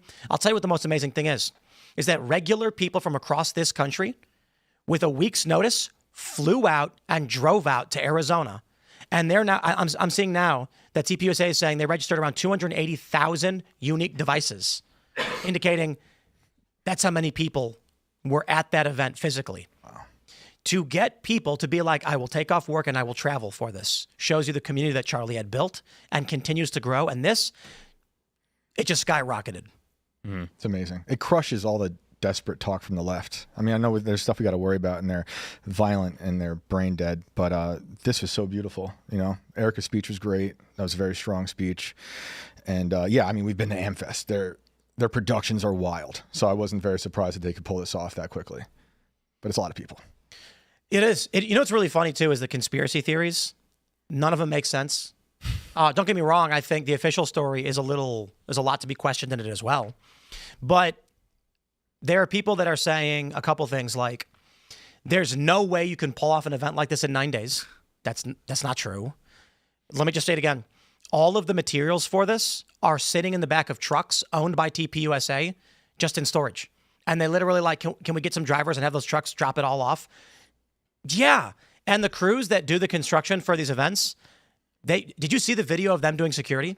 There's like 300 guys in hard hats and vests pulling the fences up. They got the people to do it. It was amazing. So when they're like, there's no way you can do it, there's videos of them doing it. And I think the most offensive one, I saw some people tweeting about it, was that they were criticizing Erica for the way she was, quote unquote, performing. They were saying it appears too scripted. And that criticism is fine.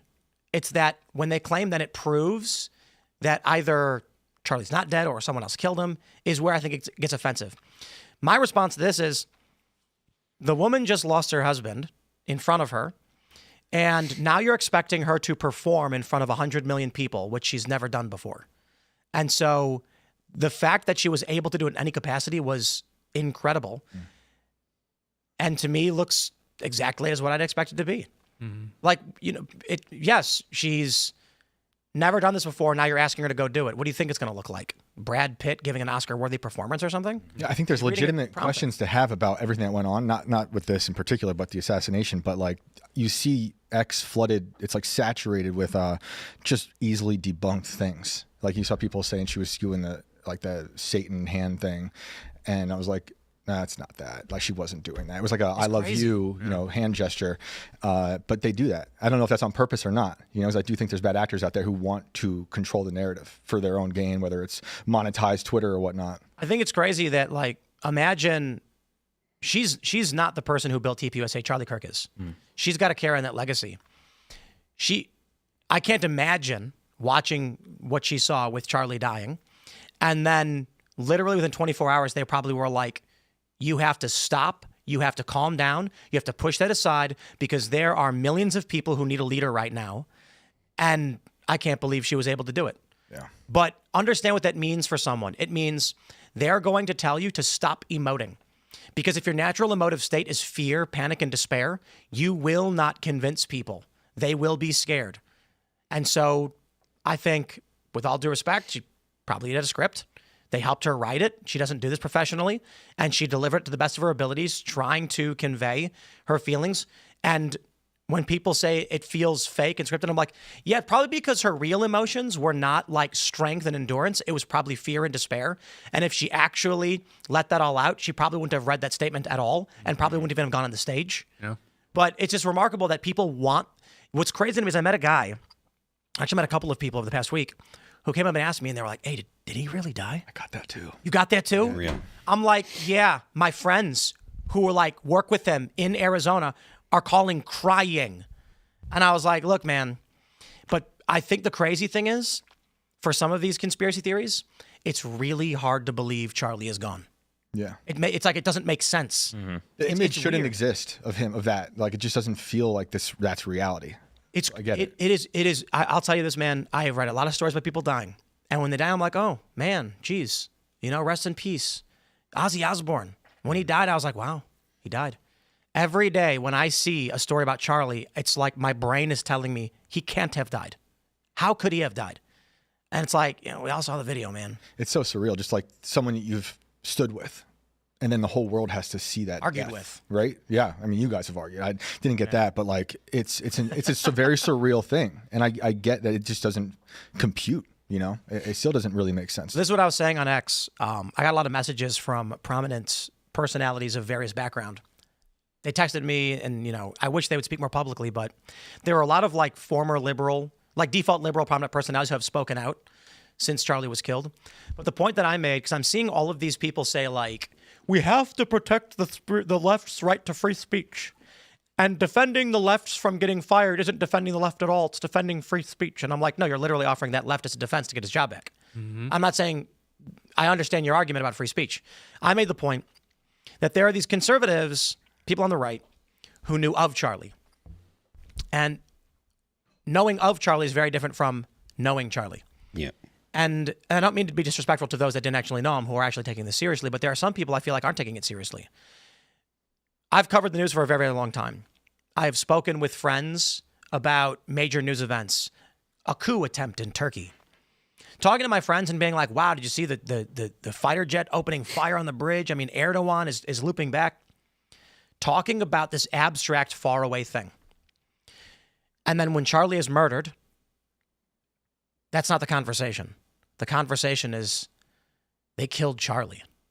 That's not me talking about the news anymore. That's me talking about my life and my world being actually subjected to the vile psychopath, leftist person. Again, I'm not trying to say that in any way I am more worthy of like pain and suffering. No, I'm saying like people who actually knew, worked with Charlie, had hung out with him, and people who knew him way, way better than I did.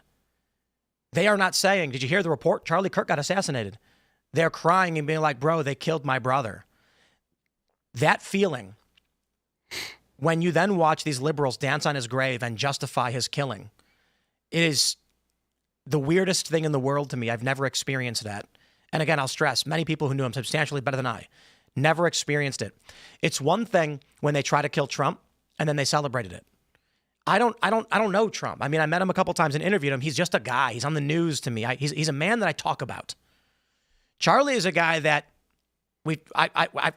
he's talked with my wife and about our kids, and like he texted me. I was texting, like I'm not going to give into private details. He's texted me words of encouragement. I talked to him about doing work in some of the ways that he has done at these universities, and I made this tweet saying, I will not defend leftists who are saying that they will celebrate this, that it is a good thing, and if they lose their jobs, I will not come to their defense. And there are conservatives that are coming out and they're saying, I will. And I'm like, they are smearing Charlie Kirk's good name to justify his murder. That's literally the only reason. Now, there's some stupid people who don't know better. I know some of them. I'm not mean to them. I was talking to a guy over the weekend who was like, well, that guy was racist. And I was like, that's not correct. I was like, not only do I know for a fact he's a friend of mine, he was not racist. He spoke out against racists, and he even kicked racists out of his conventions. So, these smears, they're not okay. And then the response I get is, oh, well, I don't know. I've never actually watched him. I'm like, okay, that's fine. But these people who are intentionally lying about him and spreading these lies, I'm not going to come to their defense when they get fired. These woke right guys, I call them. They do everything they can to defend the woke left when they seek to kill us and justify this murder. And I'm not going to abide it. They're gleeful demons. It's really interesting to watch people cheer for someone's death. Again, not so shocking after 2020 with what happened, but when it's someone that you knew to some degree, and it's a father, a husband like that, and then for them to cheer and celebrate, it's disgusting. We do have to jump to this massive story, ladies and gentlemen. CNN's got the report. Trump links autism to acetaminophen use during pregnancy, despite decades of evidence it's safe. I love that. Yeah, Trump did it. Yeah. When the doctors come out and say there's a new study linking autism to acetaminophen use during pregnancy, my favorite moments of this conference was when Donald Trump said, we're going to have to figure out how do you say that one. That was good, but also when he looked back at RFK Jr., he was like, he's being more comfortable. I'm just going to say it. I think this is bad. Don't take Tylenol. Yeah. Trump has never had to say the word acetaminophen. That's crazy to me. Like, I don't know. Like, I go to it. We went to the doctor. Like, I just had a baby, and they're talking to us about ibuprofen, acetaminophen, aka Tylenol. And Trump's like, "What's this word?" I do not know. It's because he's impervious to pain. Real. Never had to have it Because he's Fact check, hilarious. true. Patriot. Well, let's read this, and then I have a funny tweet for you. Let's see how the left is responding to this. We already see how they're responding. But I'll pull up some more here because there's studies backing this claim up. That I want to pull up Mario Knopfel because he's got a tweet about this. They say Trump announced Monday that the U.S. FDA will be notifying physicians that the use of acetaminophen during pregnancy can be associated with the very increased risk of autism. They are strongly recommending that women limit Tylenol use during pregnancy unless medically necessary, such as to treat fever if you can't tough it out. So let me see if I can. There was this tweet that I saw. Here we go. We've got this post from Mario Knopfel. He says Trump's Tylenol warning backed by Harvard and Johns Hopkins research. He says Harvard, Johns Hopkins, Columbia, and Mount Sinai all say the same thing, and they've got the peer-reviewed studies. Harvard School of Public Health found that acetaminophen exposure increases risk for both autism and ADHD. Johns Hopkins discovered babies with the most acetaminophen in their cord blood were nearly 3 times more likely to be diagnosed with autism. Even Mount Sinai called the connection to neurodevelopmental disorders strong enough to warrant warnings for expectant mothers. Now the FDA finally agrees, saying the data is too strong to ignore and will move forward with label changes and doctor alerts. Tylenol probably did contribute to autism, however hard it may be to believe that such a thing could fly under the radar and cause a generational epidemic of autism that went unchallenged for decades. Here you go. Shannon Watts.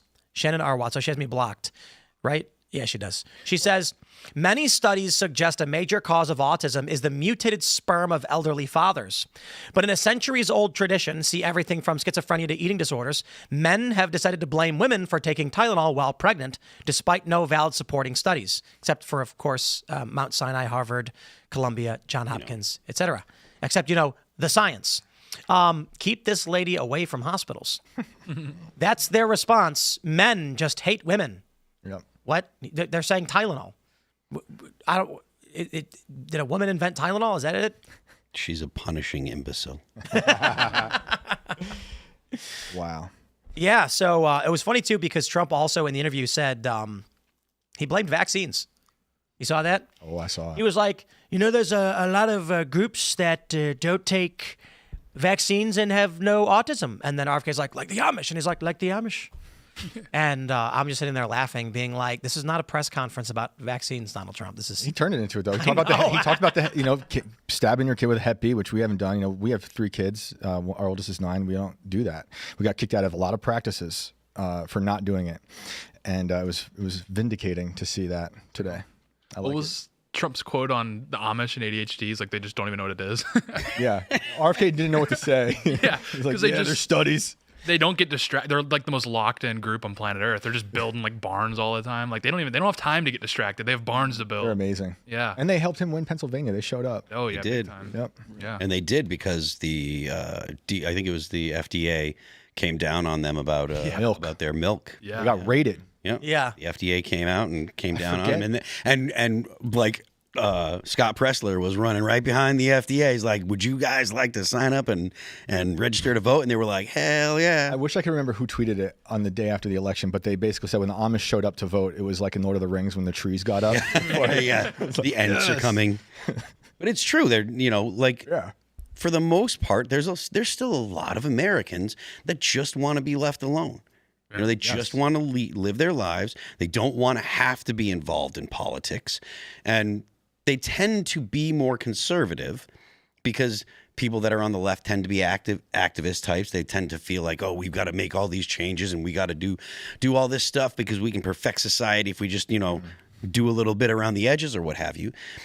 But when you have the government stick their nose into people's lives, you activate people and say, okay, well, I guess I have to. I mean, back in the day, back in the 90s, Microsoft had 0 lawyers, right? And then the feds started looking at them for antitrust stuff because everybody had Microsoft products. They were just making the best stuff out there. And so everyone was buying Microsoft stuff. And the feds started to stick their nose in and say, well, what's going on over here? So they had to hire a boatload of lawyers. Now they have more lobbyists than just about any other company out there, or they have among the top numbers of lobbyists. And it's because the federal government has stuck their nose in. If you have resources or you have the ability to influence the government and the government is coming after you, you're going to exercise that ability, whether it be at the ballot box like the Amish did or at the, with lobbyists like Microsoft did. So you're defending Bill Gates right now? No. You think positive Bill Gates arc was one where Microsoft remained a trust without hiring all their lawyers? So I don't think that the government should have been sticking their nose into any company. I think the government should basically just F off and Do you think he wouldn't have drank the pea water if the government hadn't messed with his stuff in the 90s? I don't even know what you're talking about with the pea. You don't know about this? No. You don't know about this? I'm glad that I don't. I just figured he drinks pea water all the time. It's like classic Gates Foundation thing. He recycled a bunch of pea water to prove that Africa could be run more sustainably or something. There's a video of this. Yeah. Yeah. That's just Bear Oh, Grylls where build. he That's basically they purified it, right? Okay, all right, yes, I'm aware. You at war with him because he wants to block the sun and you want to have clouds? Not a big block in the sun guy. Yeah, no, that's what I'm saying. You're at least against that. Yeah, no, we do not. No geoengineering. No. Cloud seeding is another issue, which I wish we can get into. But Bill Gates is a no. Geoengineering, big no. Bill Gates is a no? I'm gonna go with Bill Gates as a no. Okay. That's a start. We found some common ground. That's amazing. I can't believe that just happened. That was like the. So, my question is, how do you reconcile cloud seeding with the fact that there's not even any clouds? Well, there's clouds. He just keeps mutilating them. Well, where are the clouds coming from? Yeah. Cultivating. You're not cultivating. You're destroying God's beauty. You ever heard of air soul invigoration of convection, bro? Tell me about it, bro. We make them bigger, the clouds. Yeah, I don't like it. You like small clouds. I think we should leave it alone. Do we get rid of the dams on the rivers? Well, that's engineering. What you're doing is like Oppenheimer. First of all, You don't know what unintended consequences you're doing by interfering with nature. yeah, but And Oppenheimer. you're a privatized war machine that was started in war, and now you're doing it under the guise of masquerading to help farmers. But in the future, I imagine you'll be creating fake rain for data centers that your friends in Silicon Valley will be building everywhere. My friends, I just disavowed my friends in Silicon Valley. Not enough. Not enough. Not enough. What do you need fake rain for data centers for? Data centers soak up lots of water, right? They kind of do, but they're mostly closed loop circuits, so they don't actually consume that. Have you not said in interviews you're going to drop fake rain for data centers? It's real rain actually, but It's fake. It's fake rain from fake clouds. It's silver iodide. They Man-made roll their rain. eyes, but this is a very real issue. We can get into toxicological thresholds, bro. If you want to do You're just going to keep deflecting with big words. I'd like to keep it blue collar. Okay. Safe. Big, fluffy, natural, safe. Beautiful rain, wet farms, wet data centers. So the specific question is... Oh, you started saying words that no one understood, the silver iodide stuff is all but it's not good. We don't know. There's two scientists that just testified 4 days ago before Congress saying they don't even understand what the buildup of silver iodide is going to do to the water and to the soil. And you can mention 80 years of data, but Fauci has 8 years of vaccines, and we know that's safe and effective. Yeah, but hold on. I mean, what you're basically saying is because we can't study the long-term effects multi-decade, we shouldn't do anything? We should not interfere with nature in the way I think cloud seeding is. Well, But real quick, he made a point about dams. Right, that's working with... That wiped out cities. That's working, yeah, and I get it. That's working with nature. That like irrigation, building dams, that's like an engineering I can get behind. But what you're doing, I don't agree with because I believe, and I know your website says you're not playing God. I like that you have that in FAQs, but I think you are playing God. well, okay. So just for one point of context, can I ask if you're religious? I believe in Jesus Christ. Okay, yeah. No, Christ is Lord. Love that guy. Saved my life 4 years ago. I've got one theological point and then one like technical point, right? The theological point that I think matters a lot is trying to live out the dominion mandate that God gave us in Genesis at the beginning of time, right? He told us to steward and work the garden. He told us to take dominion over the earth, the seas, and the skies, not just for our benefit, but for the sake of creation's well-being and his glorification through that. And if farms are collapsing due to drought, if ecosystems like the Colorado River are collapsing due to drought, and we have a means, sort of like building a dam to store more water, to keep those ecosystems and farms alive for our benefit, if it is in fact safe, and I'd have to prove that it is safe, and you should not just trust me, but verify it otherwise, then we'd actually be abdicating our responsibility to God to take care of his But God creation. didn't say to synthesize silver iodide in labs. Yeah, I mean, we don't he didn't know, and tell we us to don't know build light what, bulbs either. yeah, but we don't know how that will affect our food, aquatic life. You know. No, so But let me just respond. I mean, what you're talking about applies to like millions of products. Well, there's a lot of things I don't agree with. Like the wave of fluorescent lights and the chemicals that were in that cause ecological damage, and like don't breathe it in, it'll kill you, and it's spreading in landfills. And I agree, there is a lot, but since the cloud seeding guy's here, I'm talking about cloud seeding, and I'm talking about how I think Right. that I believe it will be a danger, because in my sense, to me, a lot of what you're doing plus stuff in Silicon Valley is a Tower of Babel. So the reason I bring that up, and I'm asking you this, is would you say something similar to like the giant lithium batteries in hybrid cars or electric cars? Well, I totally disagree with electric cars. So we should. What about the oil accumulation from engines and things like that?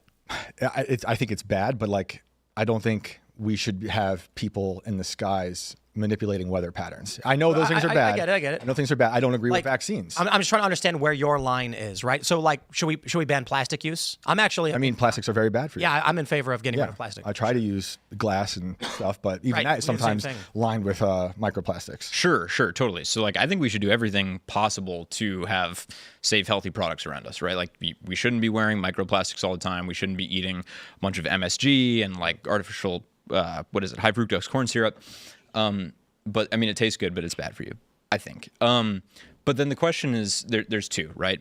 Do we actually know like the thresholds after which using silver iodide to make precipitation would be problematic for ecosystems or otherwise? The answer is yes. So if you look at, there's this one study, gets quoted all the time. It's called like potential risks of acute silver iodide exposure, something to that effect. The lowest threshold of silver iodide concentration in water that can have any adverse effect on freshwater bacteria. Those are the most sensitive organisms that could be affected by this. It's about 101 parts per billion. If you look at the seeded clouds with the highest concentrations of silver iodide in them, you're floating at around 30 parts per billion. So just in the artificial rain, let's call it the man-made rain, you're still 30%, or you're still 70% lower than the absolute lowest threshold for any toxicity to anything in the environment, way below what it would take to impede human life, crops, any larger system. So there's that for one. And then the second thing is like most natural precipitation actually occurs because little dust particles in the cloud are what the water droplets or the water vapor freezes onto, grows into big snowflakes, and then precipitates. It just so happens that silver iodide is one of the more effective materials for that. And so it's mimicry of what God's process for precipitation looks like already. Whoa. What if you did organic cloud seeding with natural dust particles? Well, then that goes into, I don't think we should be manipulating it at all. Like the silver gotta- iodide is just one part of it. Like I don't think messing at all. Well, then we got to get rid of all of the coal plants and the nuclear plants and the nat gas plants and the solar farms because they a all lot of modify issues. the weather too. I mean, yeah, there's fake clouds. You're just one facet of the fake cloud hierarchy, because there's also different things that are happening within our evaporation and in the water supply. I mean, all the birth control in the water. This is Bad. And I think I'm not trying to say you've not made the point. You made the point that there's a lot of things that are bad. You're addressing this one. I look at like mercury dumping in the ocean and rivers. Mm-hmm. And when you talk about silver iodide and things like that, when we are damming rivers or redirecting them and then using them as waste, like refuse like dumps, I see that as largely the same thing. Yeah. No, it's terrible. I mean, But are we gonna then like? Should we invoke severe like environmental restrictions on companies? You know, we have the Clean Water Restoration Act, very famous because it was the Ohio River, I think, burst into flames. Yes. Was it the Ohio River? Yep. Started on fire because of all the chemicals that were being mixed into it. And what happened was, it wasn't that any one group was like, let's dump toxic chemicals that burst into flames. It was that each company was dumping a little bit. And so when we were like, yo, why is our river on fire? They were like, don't look at me. I only dumped a little bit. And it's like, yeah, well, all of you were doing it at the same time. Yep. So someone had to regulate that avalanche. Otherwise, I do it gets think worse. we need it. And I'm not like a climate alarmist. You know, like I'm not like an AOC and with the cow farts. But I grew up on the Hudson River, New York, right behind across the river from an IBM place where they could legally dump all their sewage into the river. You know, and I think that was insane. There was a big sign on the train tracks that said that. But yeah, I mean, like there's 31 states right now trying to outlaw you. Well, so there were 3 states did. I said this the other day publicly. Like I know, and over the course of this conversation, we've been ragging on tech companies. Totally deserved. Like most tech companies have no concern for the American people. Most corporations have no concern for the well-being of like the environment that we live in. Most tech companies don't really care about America's national interests at all. And so I am very sympathetic to people being default suspicious or skeptical or even hateful of tech companies. Like, I get that. That's why with people, you've been fairly polite, and I appreciate that. But like, people, I've called you a ghoul on Twitter. Yeah, I remember. Yeah. His booker ghosted me because of it, but I'm glad we're here now. No, likewise. But like, I understand that people don't expect tech companies to build real solutions for real people. You don't have to be a climate alarmist to say, like, the Ogallala Aquifer in the Midwest is being depleted, and farms from the Dakotas all the way down to Texas are going to collapse because of it. The Colorado River barely makes it to Mexico, and all the species dependent on it are going to die if we don't make more water there. The Central Valley of California, people have been farming there for 100 years. They're not going to be able to anymore unless we produce more water. And there's a bunch of other things like managing our existing water table better that we should do too. And even all of that said, we should scrutinize and regulate cloud seeding, right? Because we don't want anybody to be adding any material to the atmosphere. And the states that we operate in now, Utah, their Department of Natural Resources regulates the materials we use. Texas Department of Licensing and Regulation does that as well. That's great. I think the federal government should do that too. But we shouldn't like ban it because there's prospective unintended consequences on the toxicological side or on the water table side that we actually can model out and show like what the effects are. I get it. We do got to go to super chats. Yeah, and I have we're to a go to little my show right now. Right. But I hear you. And when I called you a ghoul, it wasn't because I was blaming you for the floods. Like, I think you were kind of a patsy for that, honestly. I thought you were a ghoul for the PR tour you did, and the company, which I disagree with. And I'm worried about how, I mean, I don't have to get into the whole thing, but like the whole Peter Thiel world is not good to me. And I think it's anti-human.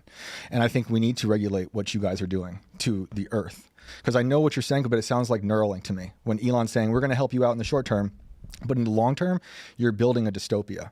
And I wish you would redirect because I think you're very smart. I wish you would redirect that brilliance to something a little less dystopian. like cloud seeding acid rain over Silicon Valley. Just stop messing with the sky, Dude, you're monopolizing it. I think you might have pegged me as the wrong guy. Totally get why, but Why is that? I don't think that I'm the tech bro that you think I am. I think you are. I understand, but I think we can talk about that more. But dude, I would love to have you on my show. Maybe we should do a culture war and add like 2 other elements of the discussion on environmental factors. Like I would love to climate have the change conversation. person. I mean, I feel the way I feel. I'm not going to change it. But I appreciate that you have the conversation. Well, I don't know, man. Like if you give me good points, then I'll change my mind. Yeah. I don't think that'll happen. You're a Teal fellow. And I am a. I can't say that publicly. Yeah. You are a brother in Christ, though. You are a brother in Christ. Well, yeah, but beware wolves in sheep's clothing. Exactly. Don't trust that Exactly. just because I say it. And I'm petitioning you to stop mutilating the sky.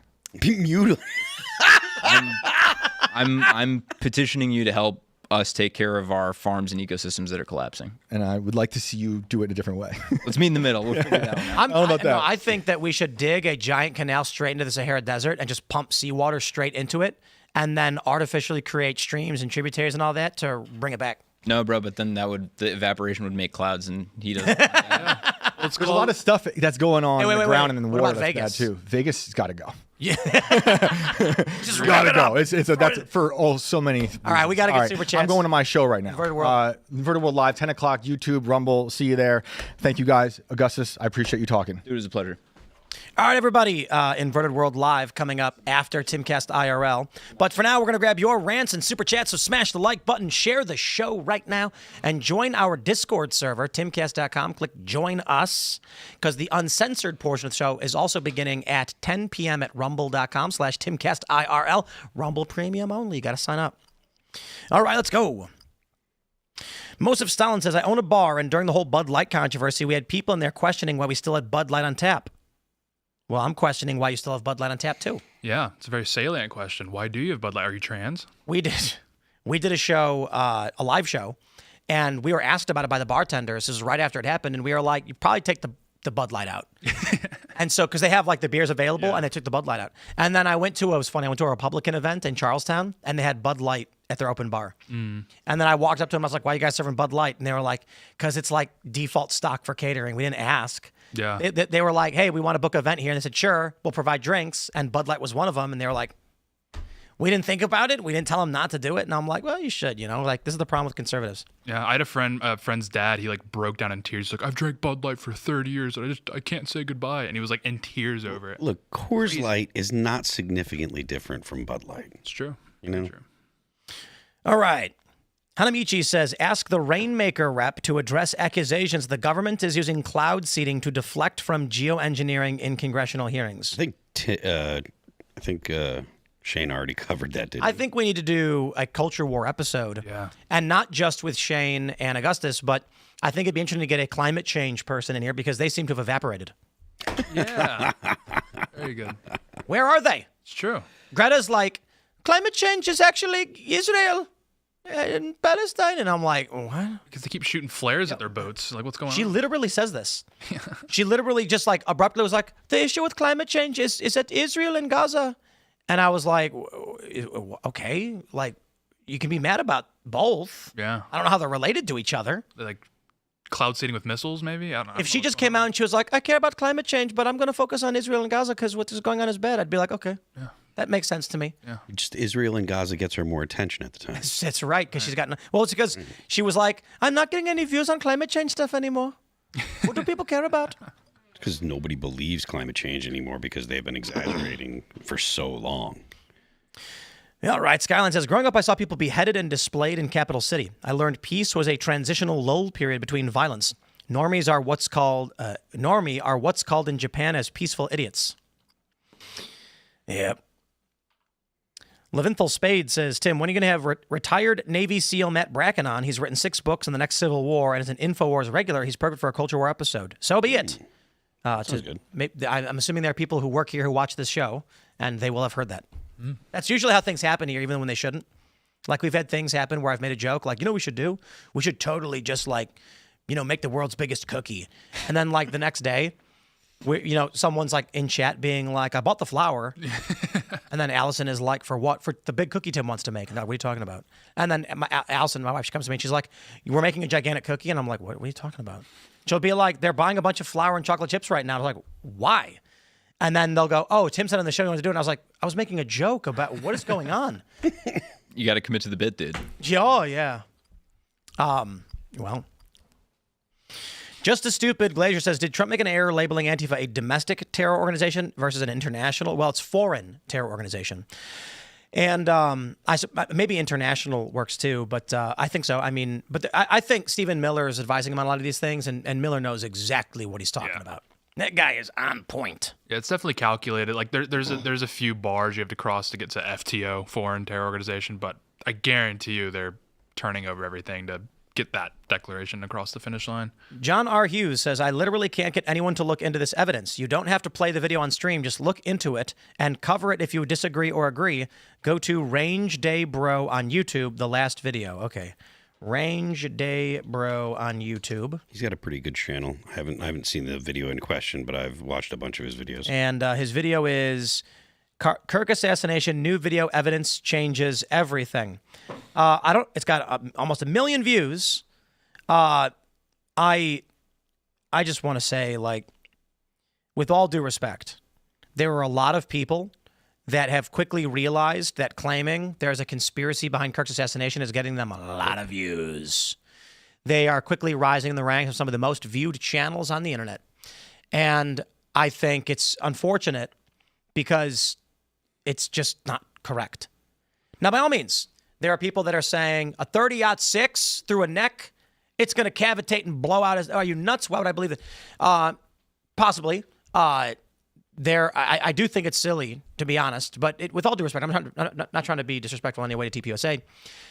The very hammed up way, and again, with respect, because I'm trying to be delicate, man. I knew Charlie, but that post about how he was the man of steel and he was so strong and young, he stopped the bullet from penetrating, which could have hurt other people. I don't think that helps stop the conspiracy theories, because you could have just said, guys, the bullet hit his spine, killing him instantly and stopping it in his neck. And that's a horrifying thing to have to say. But I think when you watch the video, it is sad and it is brutal to admit, but you can see Charlie go down in an instant. And it seems to me that that is likely what happened. And then I see people making videos where they're like, so it was a magic bullet, huh? And I'm like, no, dude. He took a shot in the neck that hit his spine, and it killed him. And then you see the blood come out, and I don't know. But I was sitting in a restaurant when I watched this video, and we didn't know what was going to happen. And I had people telling me that he was stable, going to make it. And that's what we're hearing now, that they got a pulse back, and then he didn't make it. And when I saw that video for the first time, I literally said to my wife, you see him go out in an instant. And that's what we heard from, who was the gentleman? Was his name Frank? I don't. Turek? Yeah. The guy that talked. He said the same thing. Charlie was dead in the instant. And it is entirely possible. I understand. But these videos that are coming out are just like, I noticed a speck in a frame. That's got to be a muzzle flash or something. And I'm like, it could be, but it's probably not. And the conflicting conspiracy videos, I understand that people want to believe that something else happened. By all means, I will say it outright. The transcript between the assassin and the boyfriend, it's like, dude, that's clearly not real. Like, seriously. It was either transposed, omitting a lot of information. I do not believe that Kash Patel and FBI agents were sitting there typing this up or asking ChatGPT to do it, because that requires many more assumptions. The simple answer is the boyfriend wrote it so that evidence could be introduced later on that is exculpatory for the boyfriend. So if they try to charge the boyfriend, they can say, no, look at this document, the messages. I had no idea it was happening. And that's enough to create reasonable doubt. That seems to make the most sense. Considering there were trans people that had foreknowledge, it seems likely that other people knew about this. And that is the simple explanation as to why the messages don't seem to make a lot of sense. There are, I think, 3 or 4 different second shooter theories, all conflicting with each other from different channels that have different videos. And I don't understand how everyone is like attaching to them. There's the bullet came from behind because you can see a frame. There's a speck around the same time. There's a video of a guy putting his hand, and they're like, he's got a palm gun. He doesn't flinch. And I'm like, so which one was it? There's the theory that a guy was in front of Charlie, and you can see an entry wound. The shirt gets hit. The shirt flies up. So they're saying he was shot from the front. And that it was a low caliber handgun, and they're lying about the caliber. Then there's it was a palm gun, and the guy went to scratch his arm and fired the palm gun with his wrist. There's literally no recoil. And how the hell do you aim a palm gun like this without looking? Then there's the shooter behind Charlie from the other angle, because there's a flash of light, or there's some kind of bright spot at the moment, which could be 1,000,001 different things, but people all want to just believe this stuff. And I feel like there is a conspiracy staring us in the face. That this shooter had an accomplice or accomplices, or at least informed these networks. So I will just ask, when we're trying to solve a puzzle, you do not skip over what is in front of you and jump to the back. You just don't do it. You look at what's in front of you and you ask, where does it lead us? There is a video of a man running and jumping off a building, carrying something. This same man is seen limping towards the building. This is indicative of probably the shooter. Now, it's entirely possible, don't get me wrong. Because we saw that there are these trans individuals online that had foreknowledge, this guy was also part of a patsy plan. In the order of what I think happened, it's likely the official story they're giving us is 80% correct. There are probably details we're not getting because they don't know them, and we are all trying to figure out exactly what and how this happened. There is a small possibility that maybe after this, the next conspiracy that makes the most sense, this shooter was working with other people and they've colluded in such a way to obfuscate the details, and this guy is a fall guy somehow. Those two theories make have a massively higher probability than Israel did it, which, like, Charlie was their greatest proponent and was saying very disparaging things about Gaza and Palestine on a regular basis. So that one is in the realm of existence, but probably in the very low point decimals of percentage possibility. People are claiming his own security guy. Like, I'll say the other thing. There's video of like guys like taps his hat and then scratches his arm and taps. And I'm like, yeah, that's security. That's normal. At a loud event, security use hand signs. I don't understand why that implies anything nefarious. There are people that have tried implying footage was stolen. It's not true. It's like there's a bunch. I'll just put it this way. I have no problem with conspiracy theories. There's just too many, and they all seem to contradict each other. There's like 5 different shooters according to all of the conspiracy theories. So all I can do in looking at all of it and be like, yeah, maybe, but probably not. 30-06 is a very large round, and in most circumstances, you look at ballistic testing, it blows out the animal. It is rare but possible that it hit his spine, deflected into his neck, and stopped at his skin. And that's why he seems to die instantly. I think that's, if someone was going to ask me, that's sad, but the more likely case. And I understand why Colvett put out the statement saying that Charlie was Superman. The bullet hit bone, and his bones were so strong it stopped the bullet from exiting, saving other people's lives, because he's trying to rally hope. I get it. I also think it has people going like, oh, yeah, well, that's a crazy story. It's a magic bullet. I don't buy it. Instead of just saying, guys, the bullet hit Charlie's spine and killed him instantly. It deflected downward after hitting his spine and probably other parts of his skull and back. And that's why it didn't exit. And that is a gruesome, horrifying thing to have to say about your friend. But I don't think the conspiracy theories have the probability here. In fact, I take that back. I think the actual shooting we're looking at is a conspiracy. I don't believe this guy was a lone wolf. And I think the limited information we have is why they're reporting that. I think it's possible that they're not going to release all the information for some reason, because they usually don't. But I believe that a reasonable assessment is this guy was working with other people. That's how they knew. And his motivation was, he's a leftist. A guy just shot up an ABC building. We don't need a conspiracy to justify or to explain any of this away. These people have been doing this. Andy Ngo was brutally beaten. I don't think these guys that have been putting on masks and going around and attacking and beating people are part of some secret government plot. Anyway, I don't really know. So what do I know? And I've watched those videos, trust me. And I think people want to believe in, They want to believe there's something else out there. I don't know why. We'll grab one more. We've got Zod.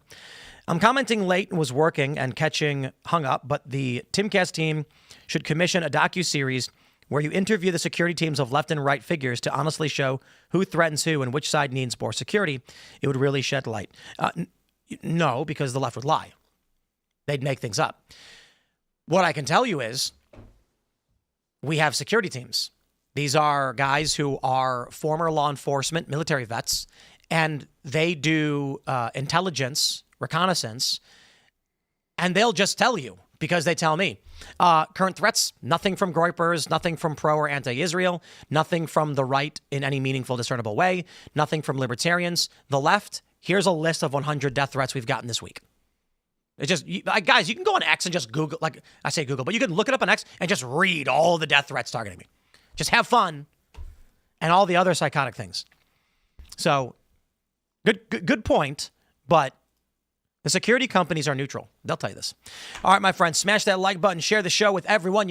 We are heading to that uncensored portion of the show at rumble.com/Timcast IRL. So follow me on X and Instagram at Timcast, as I mentioned.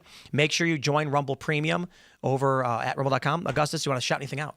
Rainmaker.com. We've got our FAQ there. You can learn everything you want to know about cloud seeding. And then I'm at ADORICKO on X, Doricko on X. You can follow me on X and Instagram at RealTateBrown. Thank you for watching. I am Phil That Remains on Twix. The band is All That Remains. You can follow the band on YouTube, Apple Music, Amazon Music, Pandora, Spotify, and Deezer. Don't forget the left lane is for crime. We will see you all over at rumble.com/Timcast IRL in about 30 seconds. Thanks for hanging out.